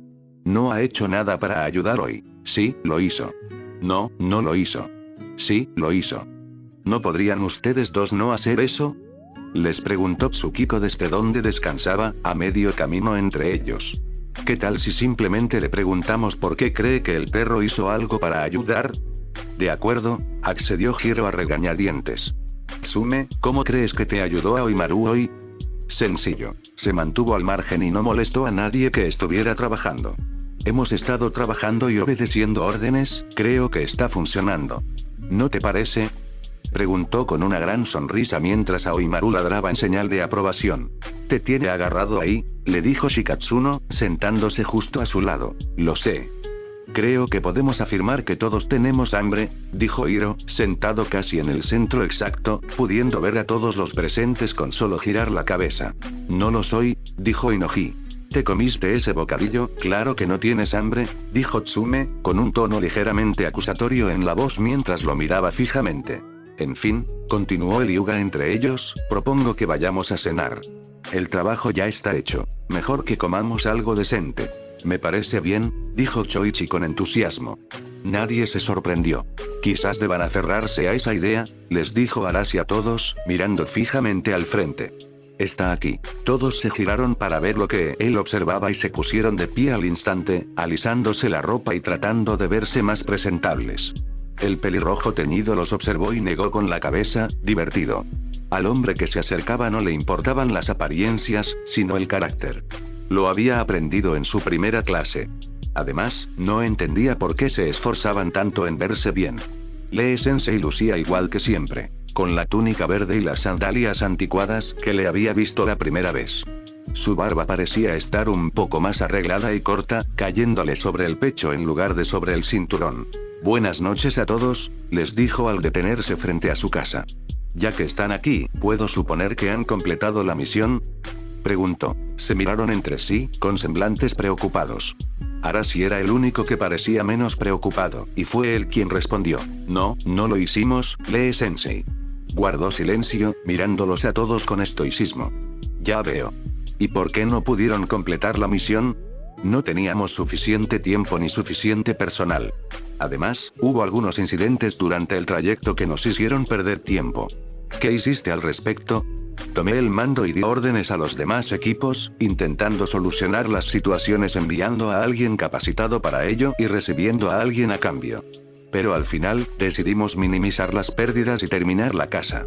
Podíamos terminarla antes de que se acabara el tiempo. Ya veo, dijo, mirándolos estoicamente a todos. Los demás equipos se sentían nerviosos bajo su mirada, como si los juzgara por lo que habían hecho y dejado de hacer. Empezaban a avergonzarse por no haber cumplido su misión. Ahora, tal vez aquel hombre jamás volvería a verlos con buenos ojos. Pero entonces hizo algo extraño. Sonrió. Lo hicieron bien. Su nerviosismo se mezclaba con la confusión. Se miraron de nuevo, intentando comprender lo que había querido decir. Maestro Lee, ¿podría explicarlo, por favor?, preguntó Hiro finalmente, armándose de valor. Nunca esperé que la casa y las habitaciones estuvieran completamente limpias. Al igual que la prueba de la campana, esta es una misión diseñada para fallar a primera vista y obligarlos a examinarla con más detenimiento en la segunda, les dijo, moviendo la cabeza de un lado a otro mientras hablaba. También está diseñada para simular cómo podría ser una misión real cuando se complica. ¿Complicado?, repitió Tsume. Asintió. Sí, complicado. A primera vista, los parámetros de la misión parecían sencillos. Pero una vez aquí, descubrieron rápidamente que no lo eran en absoluto. Intentaron repartirse el trabajo, procurando mantener un nivel constante de limpieza en cada zona. Pero a medida que surgían las complicaciones, uno de ustedes tomó el mando y empezó a dirigir a los demás, como debe hacerlo el líder de un equipo. Señaló al pelirrojo teñido entre ellos. Arashi fue quien tomó la iniciativa, convirtiéndose en un líder que intentó mantener la estabilidad mientras la situación empeoraba. ¿Quieres decir que le dijeron que lo hiciera cuando la situación empeoró?, respondió Hiro, lanzándole una mirada de sospecha. Nada de eso, le recriminó Lee. Simplemente fue el primero en hacerlo. Cualquiera de ustedes podría haber hecho lo mismo. Ahora díganme, ¿qué les ha enseñado esta misión?, les preguntó a todos, mirándolos a los 9. No les sorprendió que Shikatsuno respondiera primero a la pregunta en lugar de otra persona. Nos ha enseñado cómo debemos adaptarnos a una misión real que se complica aún más de lo previsto. También nos ha enseñado a adaptarnos a estar fuera de nuestros equipos habituales, continuó Hiro. Puede que siempre estemos en el mismo equipo y tenemos que estar preparados para ello. Bien, les dijo a ambos. ¿Hay algo más? ¿Siempre hay que confiar en que el líder dé las órdenes correctas?, preguntó Tsukiko tras un momento de silencio, soltándolo porque le pareció que sonaba bien. Para su alivio, el anciano asintió. Sí, tienes razón, Tsukiko. En una misión real, si dudas de la certeza de tu líder, te condenas a ti y al equipo al fracaso. No digo que no debáis dudar, continuó antes de que nadie pudiera decir nada, solo que debéis confiar en él. Si empezáis a perder esa confianza, entonces sí debéis empezar a dudar. ¿Entendido? Sí, señor Lee, respondieron todos. Bien. Su rostro se tornó más serio y todos se sintieron nerviosos al verlo. Sin embargo, fracasaron en la misión, lo que significa que deben ser castigados. Los oyó tragar saliva y tuvo que contener una sonrisa. Miró a su líder. ¿Qué castigo crees que deberían recibir, Arashi? Arashi lo meditó un instante mientras todos lo miraban nerviosos. Tenía la oportunidad de hacerles la vida imposible si quería. ¿Lo haría? Deberían hacer sus tareas en casa, dijo finalmente. Seguro que aprenden algo de eso. Me parece bien. Informaré a sus padres. Pero como recompensa por el buen intento y la disposición a aceptar el fracaso, les permitiré a los 8 unirse a Arashi para usar mi casa como lugar de entrenamiento y demás, les dijo a todos. La irritación que habían sentido de repente por el castigo de Arashi, ya que la mayoría nunca había hecho tareas domésticas. Para eso estaban los sirvientes, y su nerviosismo se desvanecieron ante la emoción. ¿De verdad?, preguntó Tsukiko. A pesar de haber tenido que limpiar ambas salas y no haberlo logrado, las salas de entrenamiento y meditación eran impresionantes. Le encantaría tener la oportunidad de usar la sala de entrenamiento, y ahora se la estaban brindando. Esperaba que no estuviera bromeando. Por supuesto, te lo has ganado. Solo te pido que no reveles su ubicación a nadie. Valoro mi privacidad y me gustaría que siga siendo así. Sí, señor. Respondieron todos al unísono, contentos de tener la oportunidad de entrenar allí. Se llevarían ese lugar a la tumba si fuera necesario. Les dedicó una amable sonrisa de antaño. Gracias. ¿Qué les parece si les invito a cenar? Todos asintieron con entusiasmo. Comenzó a caminar calle abajo hacia su antiguo restaurante favorito y lo siguieron como perritos falderos. ¿Saben? Menos mal que Arashi no se parece mucho a su abuelo, les dijo mientras caminaban. ¿Por qué?, preguntó Hiro. Porque si lo hubiera sido, habría conocido el jutsu de recomposición de sombras y me habría visto obligado a dejar las trampas armadas. Exclamó riendo a carcajadas, mientras los genin se unían a la risa para no estar solo. En su interior, se sentían aliviados de haber esquivado un kunai de esa manera. Ubicación: Polo Sur. Al amanecer, Korra llevó a Naga a toda velocidad de vuelta a casa. Casi saltó de la silla cuando la perra polar se detuvo y corrió hacia la puerta, empujándola para abrirla. Vio a sus padres sentados en el suelo de guijarros, con bandejas de comida delante. Ambos la miraron. ¿Puedo pasar?, preguntó con timidez. Claro, dijo su madre. Nos enteramos de lo que pasó. ¿Estás bien? Ante esa pregunta, las lágrimas comenzaron a brotar de sus ojos. No sabía por qué, pero en ese momento no le importó. Corrió hacia su padre y lo abrazó con fuerza. Me alegro tanto de que no estuvieras allí, le dijo. No sé qué habría hecho. Le devolvió el abrazo un instante antes de apartarla un poco para poder hablar cara a cara. No tenía ni idea de hasta dónde estaba dispuesto a llegar Barrick, le dijo. Creía conocerlo, pero se había equivocado, mucho. Mi hermano y yo tenemos nuestras diferencias, pero jamás lo atacaría. Siento haber pensado que tenías algo que ver con los rebeldes. Y por todo el dolor que les he causado a ti y a mamá, se disculpó. Al recordar lo que les había hecho y cómo se había comportado, se sintió como una completa idiota, una estúpida que masticaba hielo. Debo disculparme yo. Después de ver regresar a las luces del sur, me sentí muy orgulloso de ti. Nunca debí haberte frenado. Cuando tu padre y yo nos encontramos, lo único que queríamos era vivir una vida sencilla y formar una familia, le dijo Sena a su hija. Pero entonces descubrimos que eras el avatar, y la sencillez se acabó. Sabíamos que algún día el mundo te necesitaría, y tú ya no nos necesitarías a nosotros. Mamá, papá, claro que todavía los necesito, les dijo a ambos. Juntos, se abrazaron buscando apoyo y consuelo, como si estuvieran solos en el mundo. Korra tenía razón, aún los necesitaba. Era su niña y no quería perderlos. Se abrazaron hasta que oyeron el sonido de unas botas cruzando el umbral. Miraron y vieron a una Ala de pie en la puerta. No te esperábamos, le dijo Tonrak a su hermano, visiblemente sorprendido. De repente, 4 soldados del norte aparecieron detrás de él y adoptaron posiciones de combate. Tonrak, Sena, están arrestados y serán juzgados, declaró Unalaq. ¿Juicio? ¿Por qué?, preguntó su hermano. Por conspirar para asesinarme, respondió. Llévenselo. Ordenó a los soldados. Se abalanzaron sobre los padres de Korra. Estaban demasiado atónitos para resistirse.